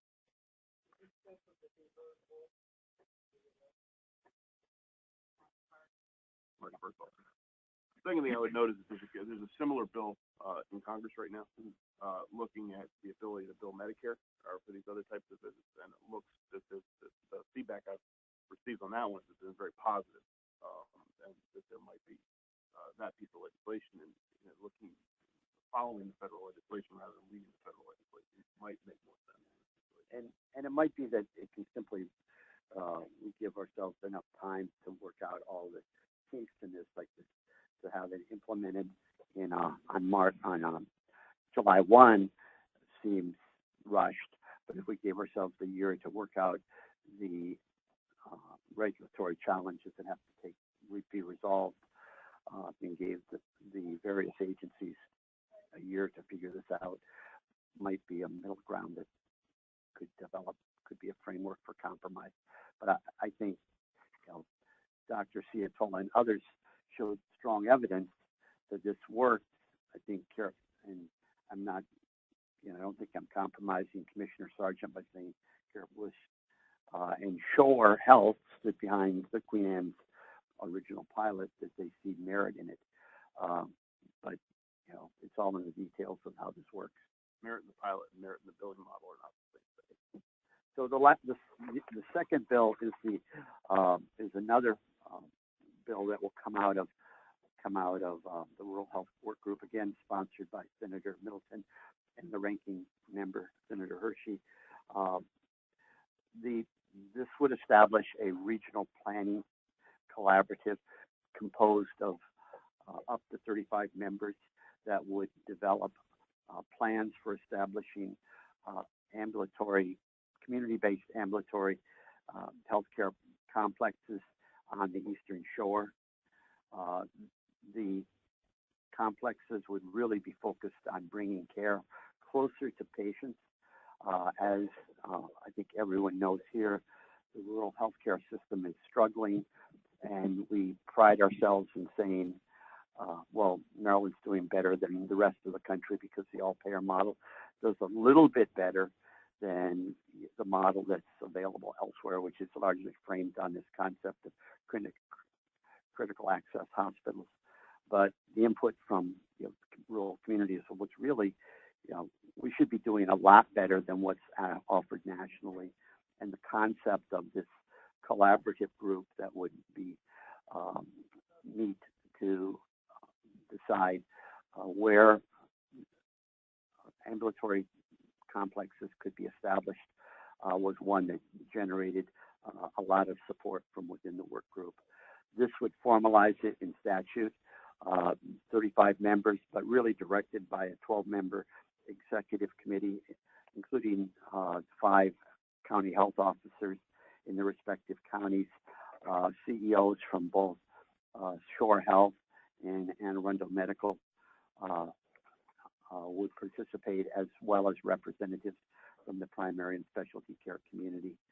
The key functions would be to assess the needs of communities in the mid-shore, identify potentially innovative models that could resolve some of the challenges, serve as the convener to develop interest in the health on the part of the health and hospital systems, community organizations, on the appropriate size of different community-based ambulatory care settings.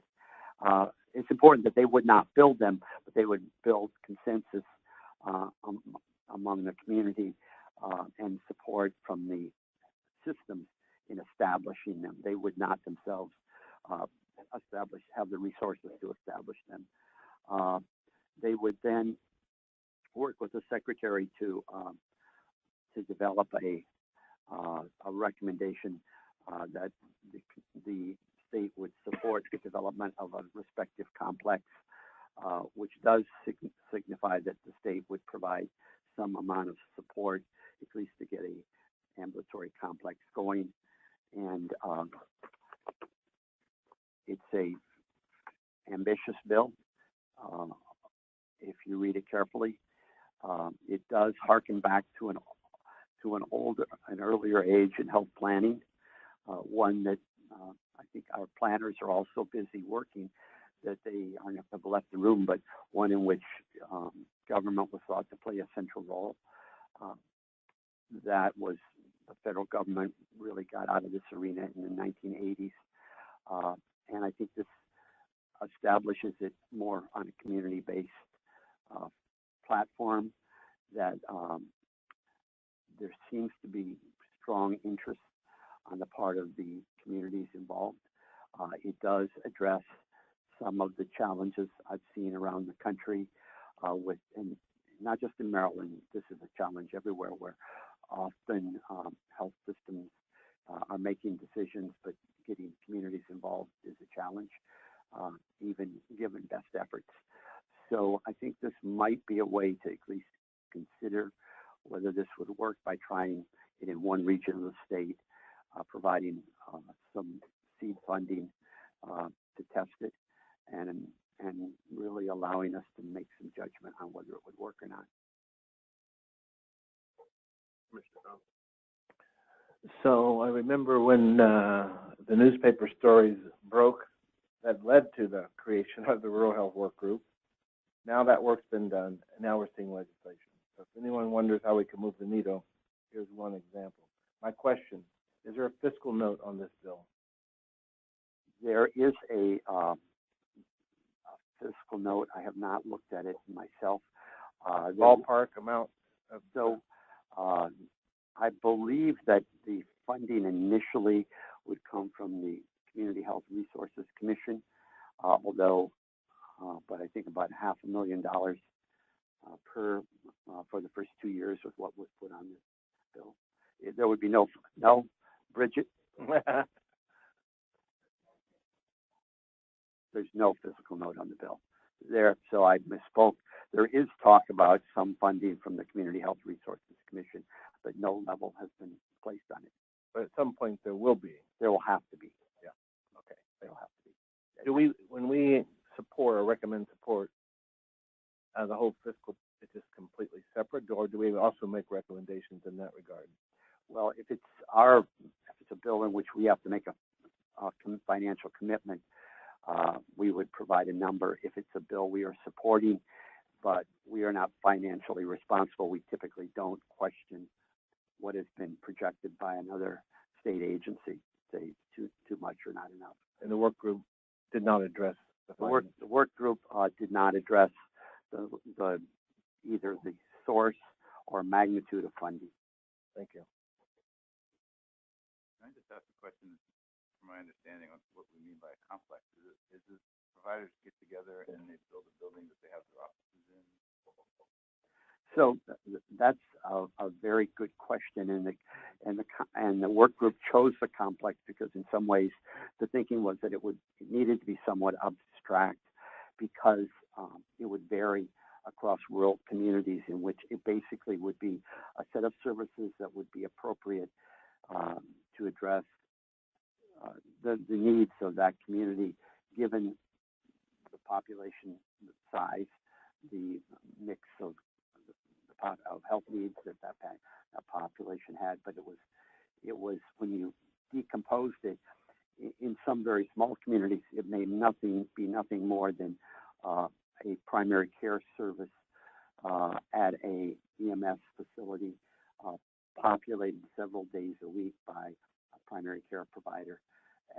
Certainly at many others, it might be a primary care office with a nurse practitioner or a physician. In larger communities, the concept would be a combination of services, primary and specialty services. As discussed in the work group, it went all the way up to something like what currently exists at the Queen Anne's Freestanding Medical Facility, which is a medical office building, multi-specialty practices, AmSurg Center, and a emergency department. So it was really tied to the concept originally adopted and supported by the work group, that to the extent possible, patients like to access care close to home. But recognizing that in some communities, that's not going to happen. That's not possible today. But we shouldn't simply sacrifice rural health completely because we can't make it financially viable. That's complete. So I take it there will be another conference call on Monday to discuss. Not President's Day, but the following Monday.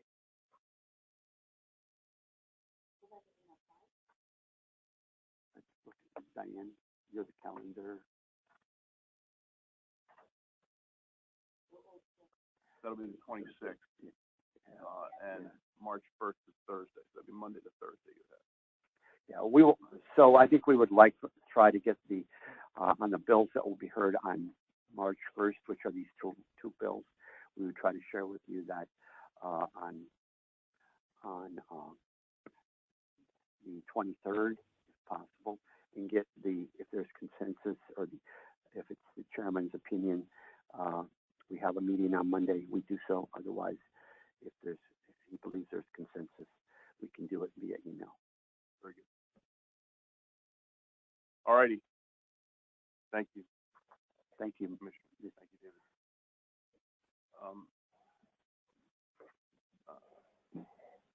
The next presentation, agenda item number 9, privately insured spending in the individual market.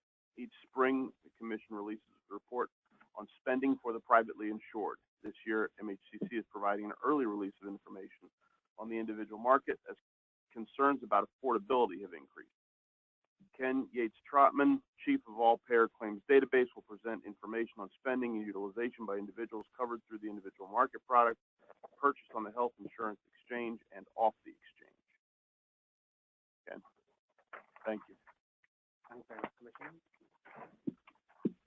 Thank you very much, Commissioner.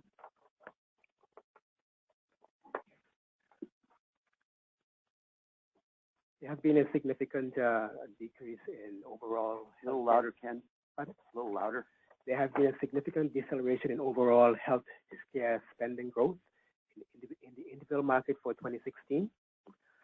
Total members, including Kaiser HMO plans, as of the end of 2016, in the individual market as a whole, increased by about 2% compared to an 18% increase at the end of 2015.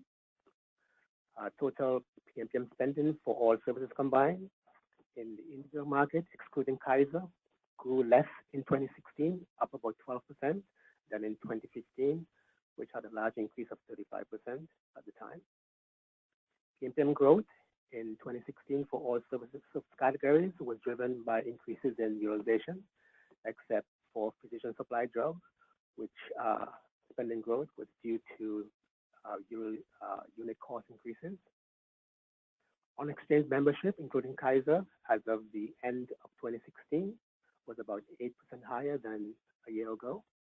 However, membership for off-exchange declined by about 5%, resulting in an overall decline in the individual markets enrollment as a whole by about 2%. All services combined, PMPM spending for on-exchange members grew by about 7%, while PMPM spending for off-exchange members increased by about 10%. Among three chronic conditions, hypertension, diabetes, and depression, both hypertension and diabetes were more prevalent among on-exchange members than among off-exchange members in 2016. For example, about 16% versus 11% for hypertension, and about 12 versus 7 for diabetes. This analysis demonstrates a slowdown in spending growth in the ACA individual market from 2015 to 2016. However, spending could accelerate if healthier people exited the individual market due to higher premiums and elimination of the tax penalty. Departure of healthier people will result in the pool experience getting worse, causing large financial losses to insurance companies like Jefferson Kaiser.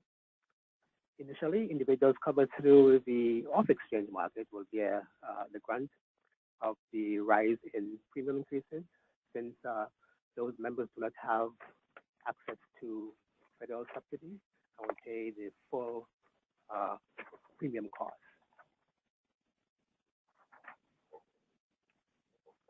Just a quick background of this report. MSCC is required to report annually on healthcare spending and utilization. The source of this information is from a medical care database using data from 2014 to 2016. The population criteria for this is fully insured private plans for Maryland residents only. And this, as mentioned previously, this report is solely on the individual market, and we are examining healthcare spending by service category. Many individuals which had significant medical conditions who had previously been covered through the state high-risk pool, MHIP, transferred into this market since the ACA went into effect on the 1st of 2014. This program was ended at the end of 2014.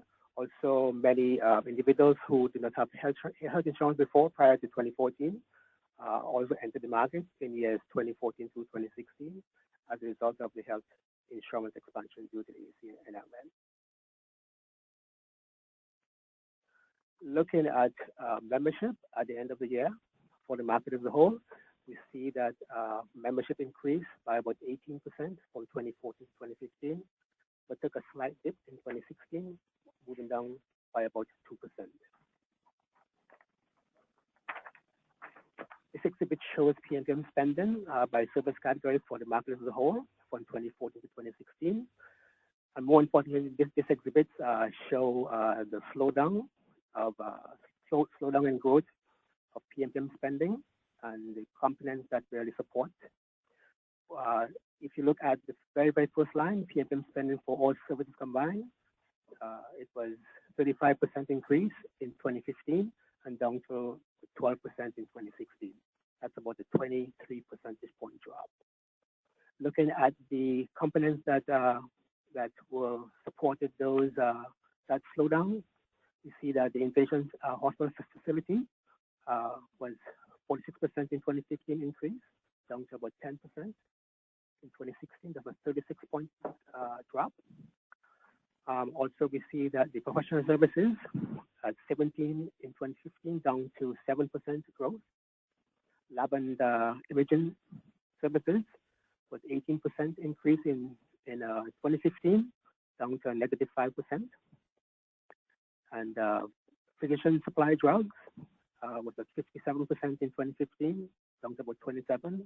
I must note here that the physician supply drugs are only about 3% of the total PMPM.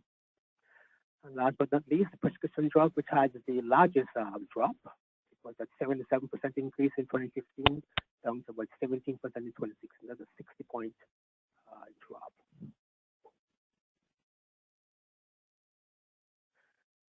This exhibit shows changes in PMPM spending and the components that goes with it, utilization and unit costs. We see that the drivers for the PMPM increases were largely due to utilization, except for physician supply drugs, which driver was unit cost, and that has a 26% increase, which was the main driver for the 27 increase in PMPM from 2015 to 2016. Looking at enrollment at the end of the year for on-exchange versus off-exchange, we see that for on-exchange, enrollment increased by about 8% from 2015 to 2016 for on-exchange. However, when looking at off-exchange, we see a slight decrease of 5% from 2015 to 2016. This is the first time that the off-exchange enrollment dipped below the on-exchange, and that 5%, it's actually about 2.5% lower than the on-exchange membership. This exhibit shows the comparison of spending on exchange versus off-exchange. The takeaway here is that on the first line, we see that although the PMPMs are greater for on-exchange members or spending, if you look at 2015, 447 versus 432 for 2015, or 478 versus 476 for the 2016. However, the increase in PMPM spending have increased more on off-exchange at 10% versus on-exchange at 7%.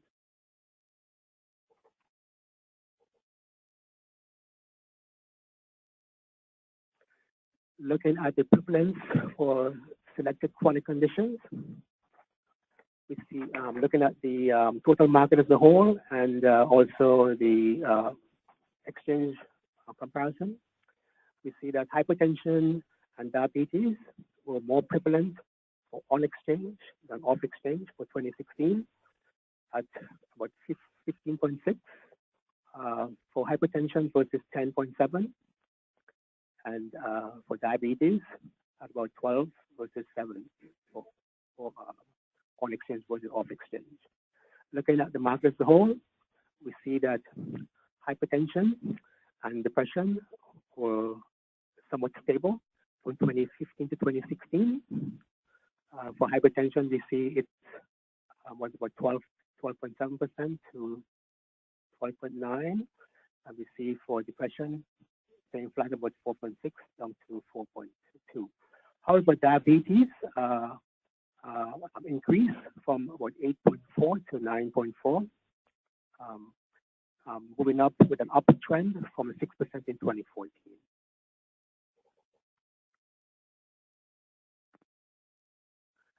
Next steps is that this report will be presented to the Maryland legislation by the Commission's Executive Director, and the entire report will be available next month, which will show all markets, including small group, large group, and this is legal market as well.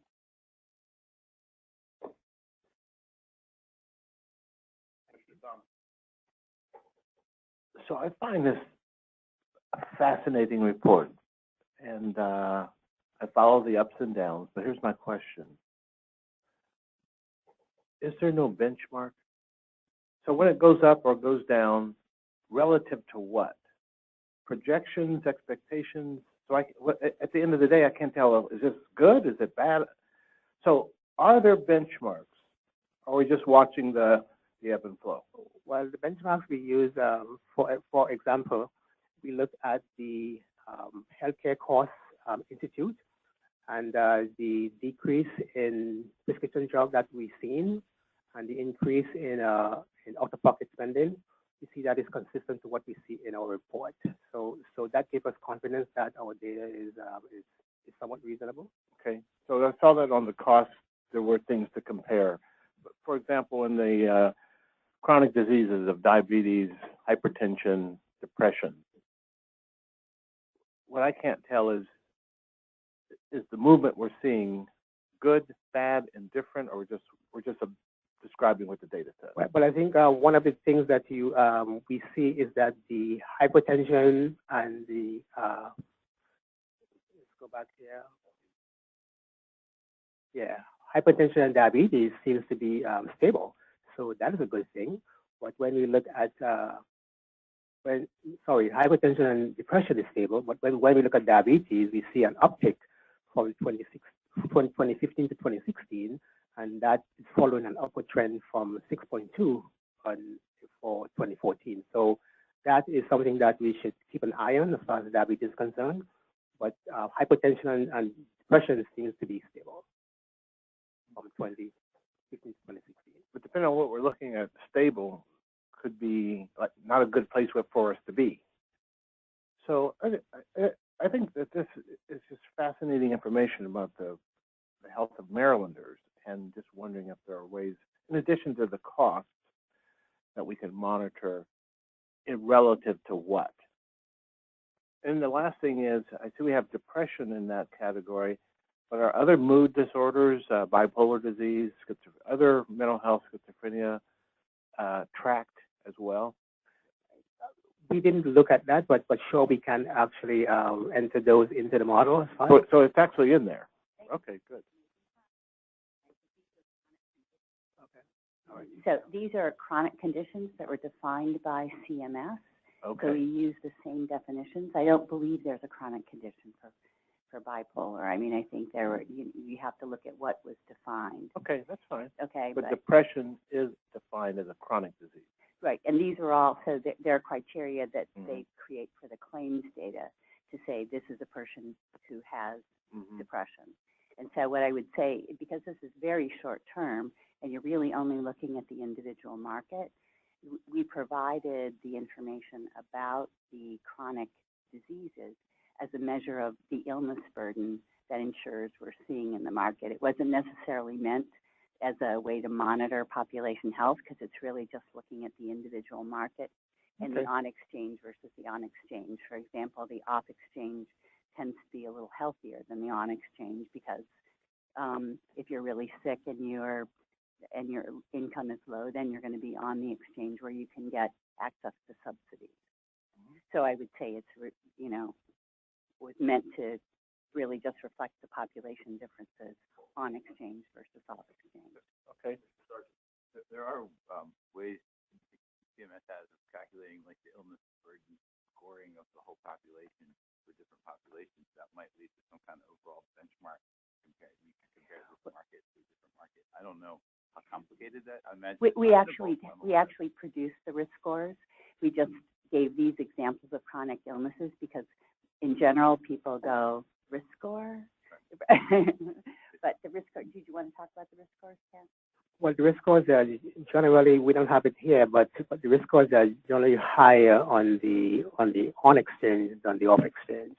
As Linda said, that people tend to be of a higher risk or more sick on the on-exchange than the off-exchange. But in general, it's higher on the on-exchange than the off-exchange. And just one last thing on percentages, just ballpark. What's the denominator? How large is this population we're looking at here? Approximately, is it possible to get a sense of individual markets? So we'd have to look at those. So the individual market, if you look at the back here.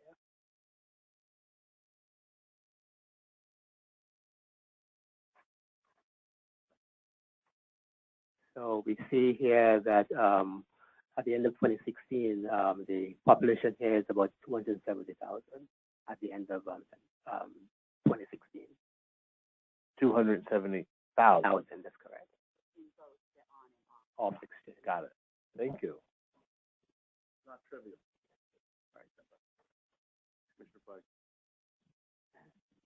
Did the off-exchange include grandfather plans? And if so, do you know what percent that is?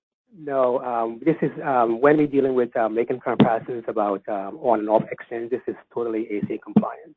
We leave out the non-grandfathered folks. So it's not the whole individual market.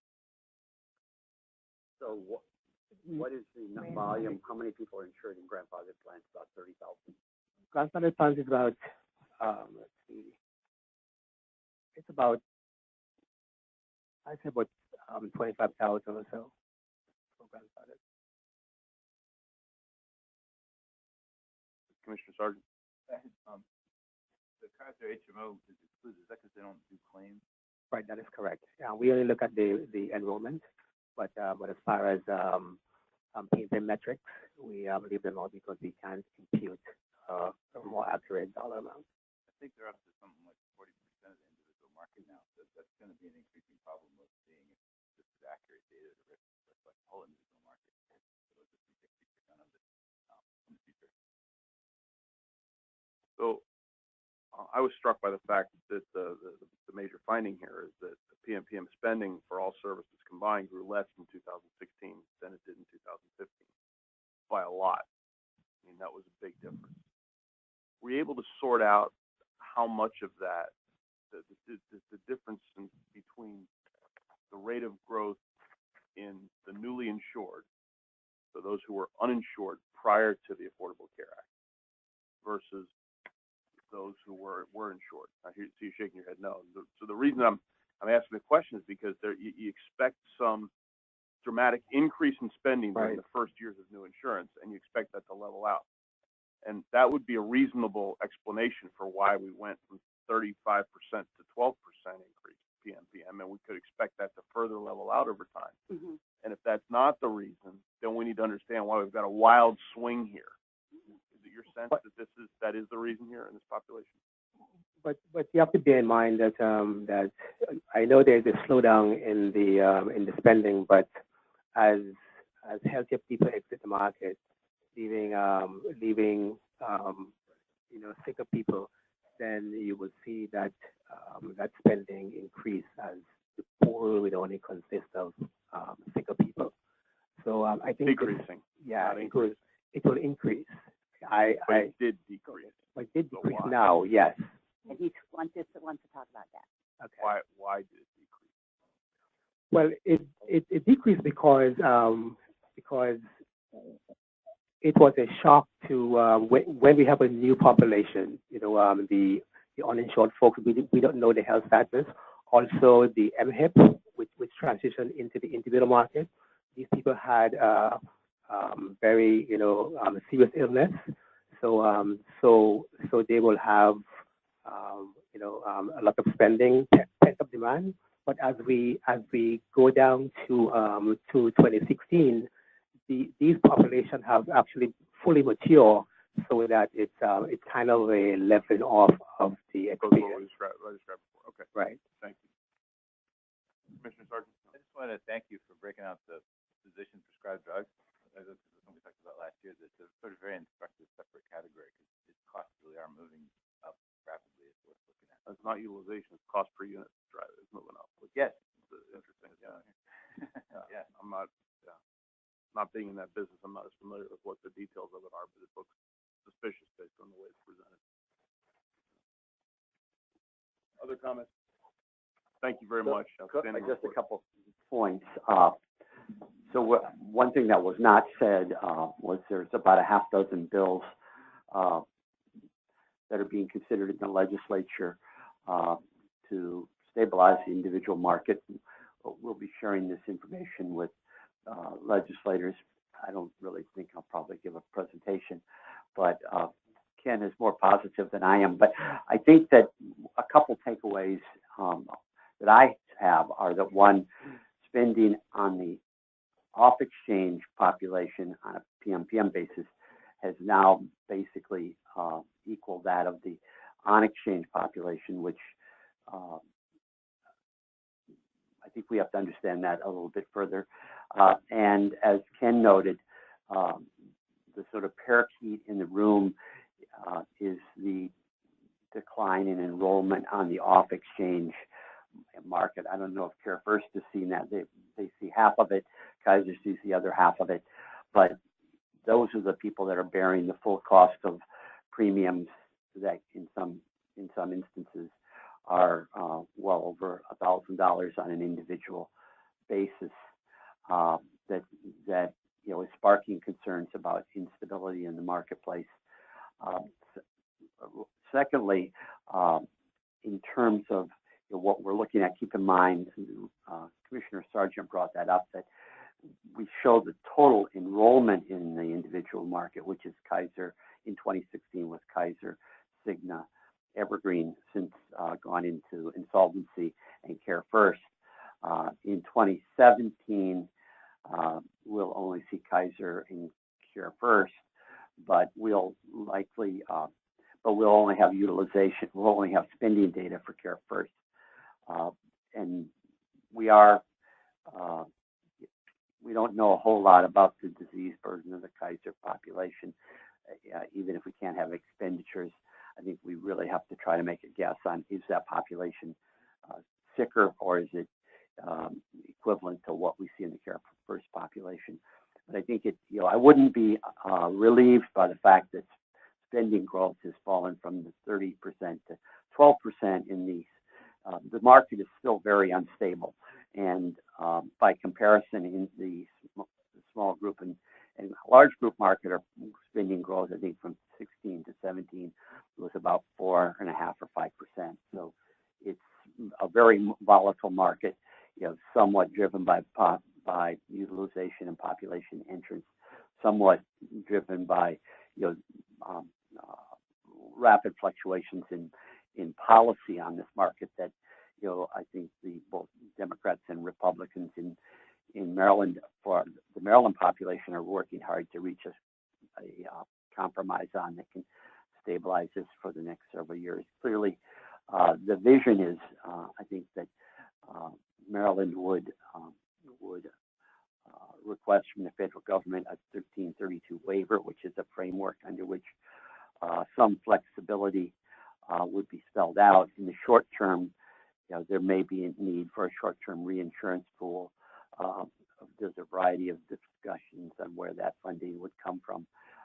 The MHIP funding, which was a 1% hospital tax, will, given our hospital model today, not be a viable alternative. So I think we would be looking at some larger contribution from tax on payers, among other sources. But the legislature is working, will work that out. One would hope with at least a partial solution for the 2019 market period, because I think we're going to see, we won't have a good picture of 2018 until almost the end of 2018, but it does seem that the market is quite unstable. Thank you. Just one final comment. I think the characterization of the off-exchange individual market participants as they're in the full cost is a mischaracterization to some extent, because they're paying twice the cost. They're paying their own cost, and then they're paying the cost of the on-exchange through their tax structure, right? And that doubles the burden attached to it. The agenda item number 10. Moving on, thank goodness, huh?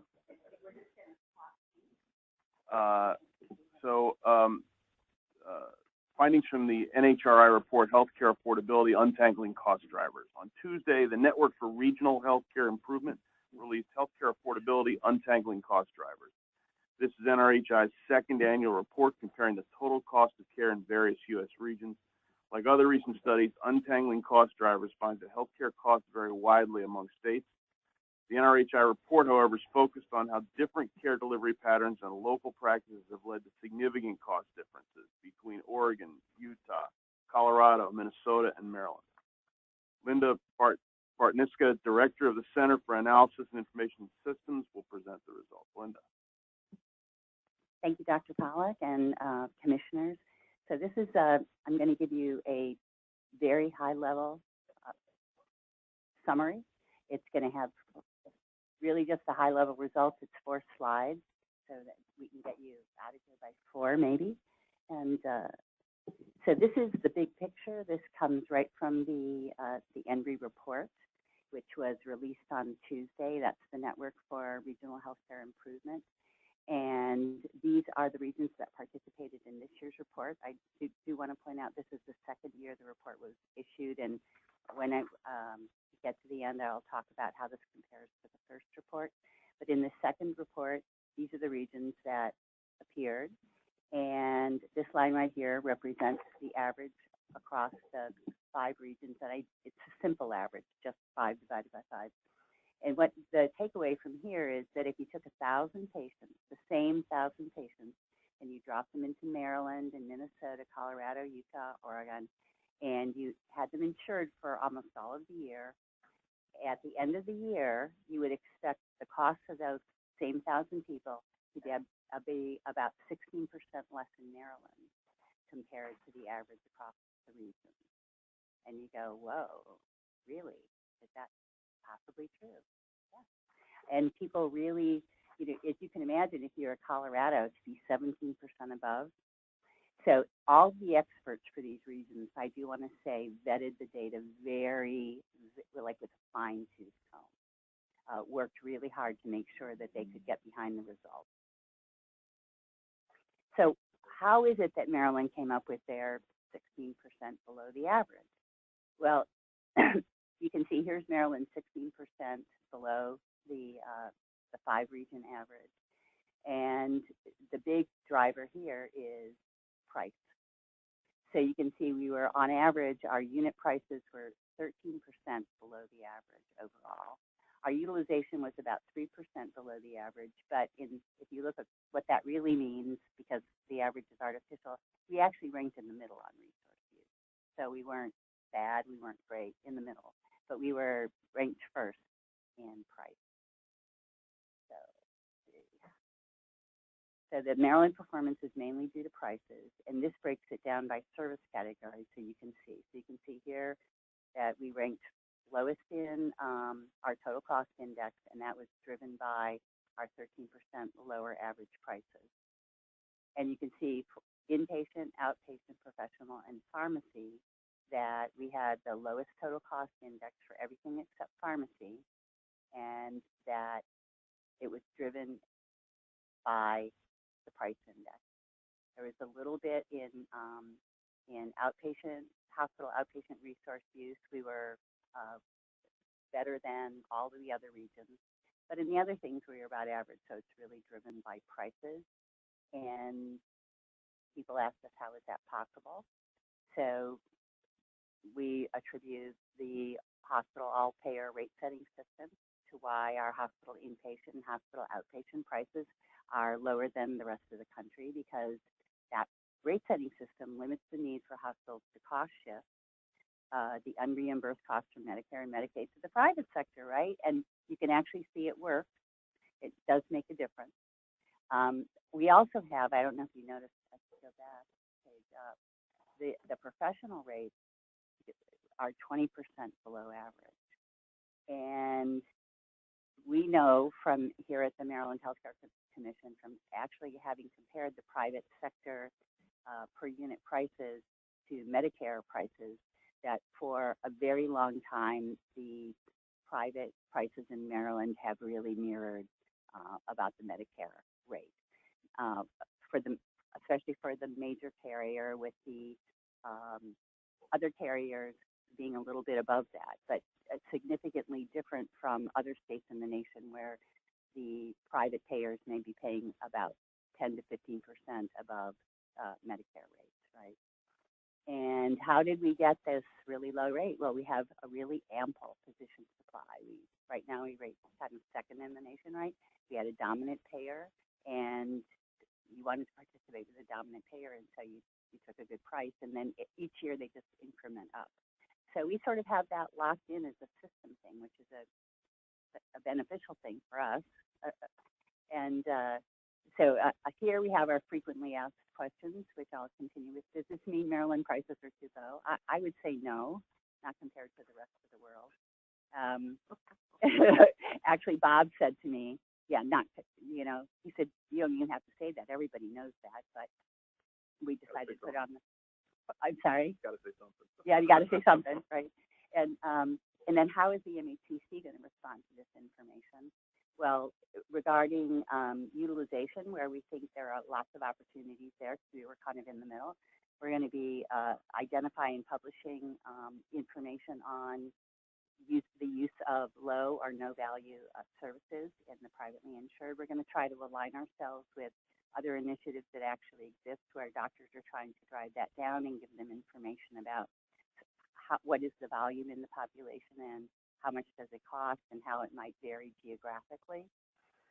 Also regarding prices, we're going to continue to add episode information to the Where the Cost website. And also the Center for Quality will be breaking out cost information by payer on the Commission's Quality Reports website. But I do want to go back and also mention in closing, I'll go back to this table. You can see here Maryland's risk score was 20% above the average. And actually, our actual risk score was even higher, but they they trimmed Maryland down and Colorado up a little bit because you could see they had a really low risk score. Some of this we think is due to coding practices, but people at the end were really pretty comfortable with these differences because they do appear to be real. And as Ben noted in a quotation that he put in the press release that went out yesterday, that there are opportunities here, if this is real, to reduce the cost by tackling this higher rate of chronic illness, essentially, in the population, which makes them at least appear sicker here. So that should give us some opportunities for reducing costs. And that's also part of the HSCRC model, which is that we need to begin to look at population health and see if we can't find ways to improve the health of the population and reduce the cost that way. So I think that's it. You have Commissioner Flood. So is this comparison, Maryland's number one, it's just based on these other 4 states? These other 4 regions who, yes, had data. States, not regions.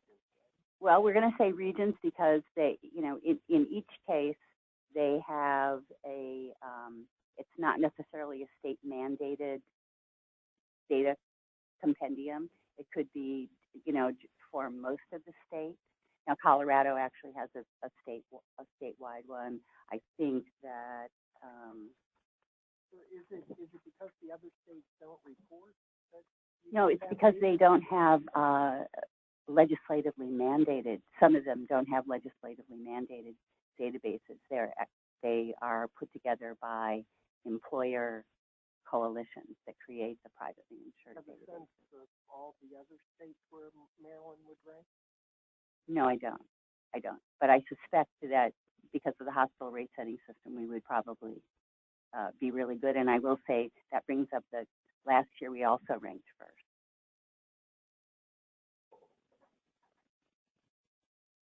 So I'll just make the comment that I'm not allowed to make, which is that it's not terribly surprising that when you take away cost shifting and then look at the private market, that you find that the privately insured market, that you find that the costs are less, because you're not cost shifting to the private market from the federally insured.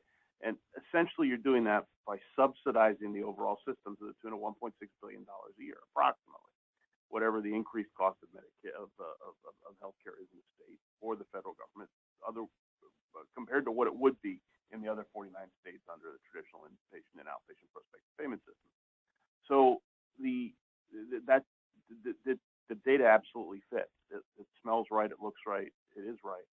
And the second piece of it, you talked about the provider rates. We've known for some time now that the provider pay scales in the state of Maryland are between 48 and 50 in the U.S. in terms of how much we pay for physician services. And the way that that's developed over time is because the physician practices are highly subsidized by the hospital systems throughout the state. The hospitals are highly subsidized through the rate setting model. And again, it's supported by that subsidy, whatever that number is. If it's anywhere between, people say $200 million a year on the low end, or I've even heard zero, which I don't think is either one of those is accurate, to around $2 billion a year. But it all seems to fit. It makes sense.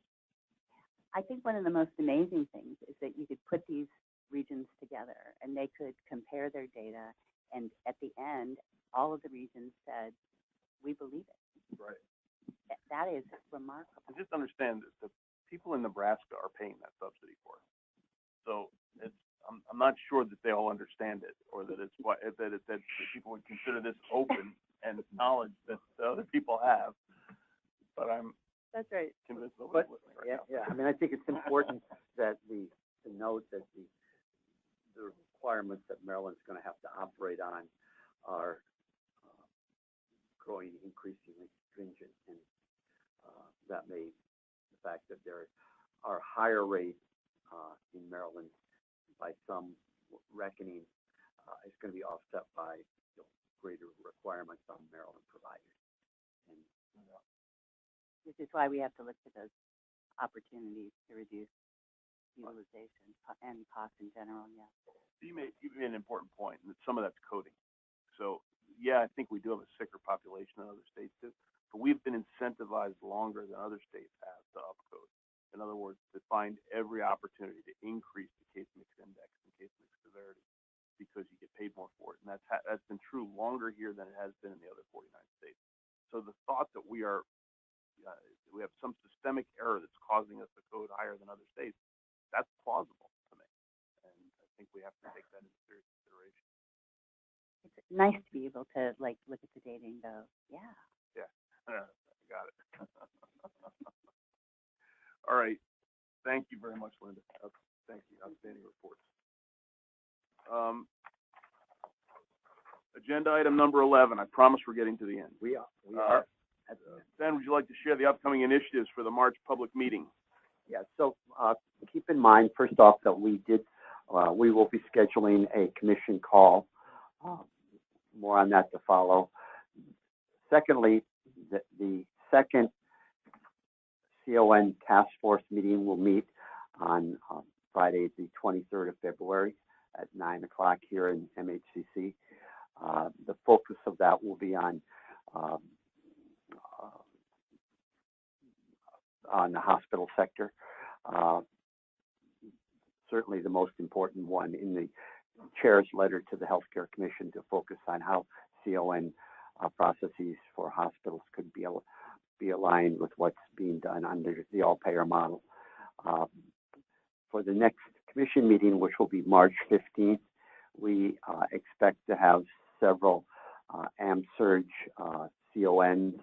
We have a replacement nursing home, unusual in Maryland, but one a CON for one nursing home. We will possibly consider the first AFC exemption request. Recall that we changed the state health plan for surgical services last year, providing a streamlined way in which a AMSURG center could expand from 1 to 2 without CON review. The first applicant has already submitted an application, and we hope to bring that forward. We also will be reviewing with you the work that Eileen Fleck and her team has done on the cardiac surgery state health plan chapter. The surgeons, which we mentioned earlier, surgeons and cardiologists, have been working on defining the definition of what should be defined as cardiac surgery and measured for purposes of volume under Maryland's regulatory framework. And that will be one of the essential changes in this set of regulations. We will also be talking about a couple really exciting telehealth projects. They'll be coming back with the 18-month report. And we also have an update from Teresa's team on the Maryland Healthcare Quality Reports effort. She's made some impressive changes, particularly as we try to align where the cost and the healthcare quality reports, so there's consistency across those two platforms. And it's exciting to see that progress. So I look forward to seeing you all in March, if not before. Thank you. And without objection, I'll entertain a motion to adjourn. Really? You want to just stay here until we get a quorum, come back? So we need more lawyers on this commission, right? That's exactly what we need. We'll table table the motion to, we'll bring blankets in. Yeah, I think. I'll take a second. All right. All in favor?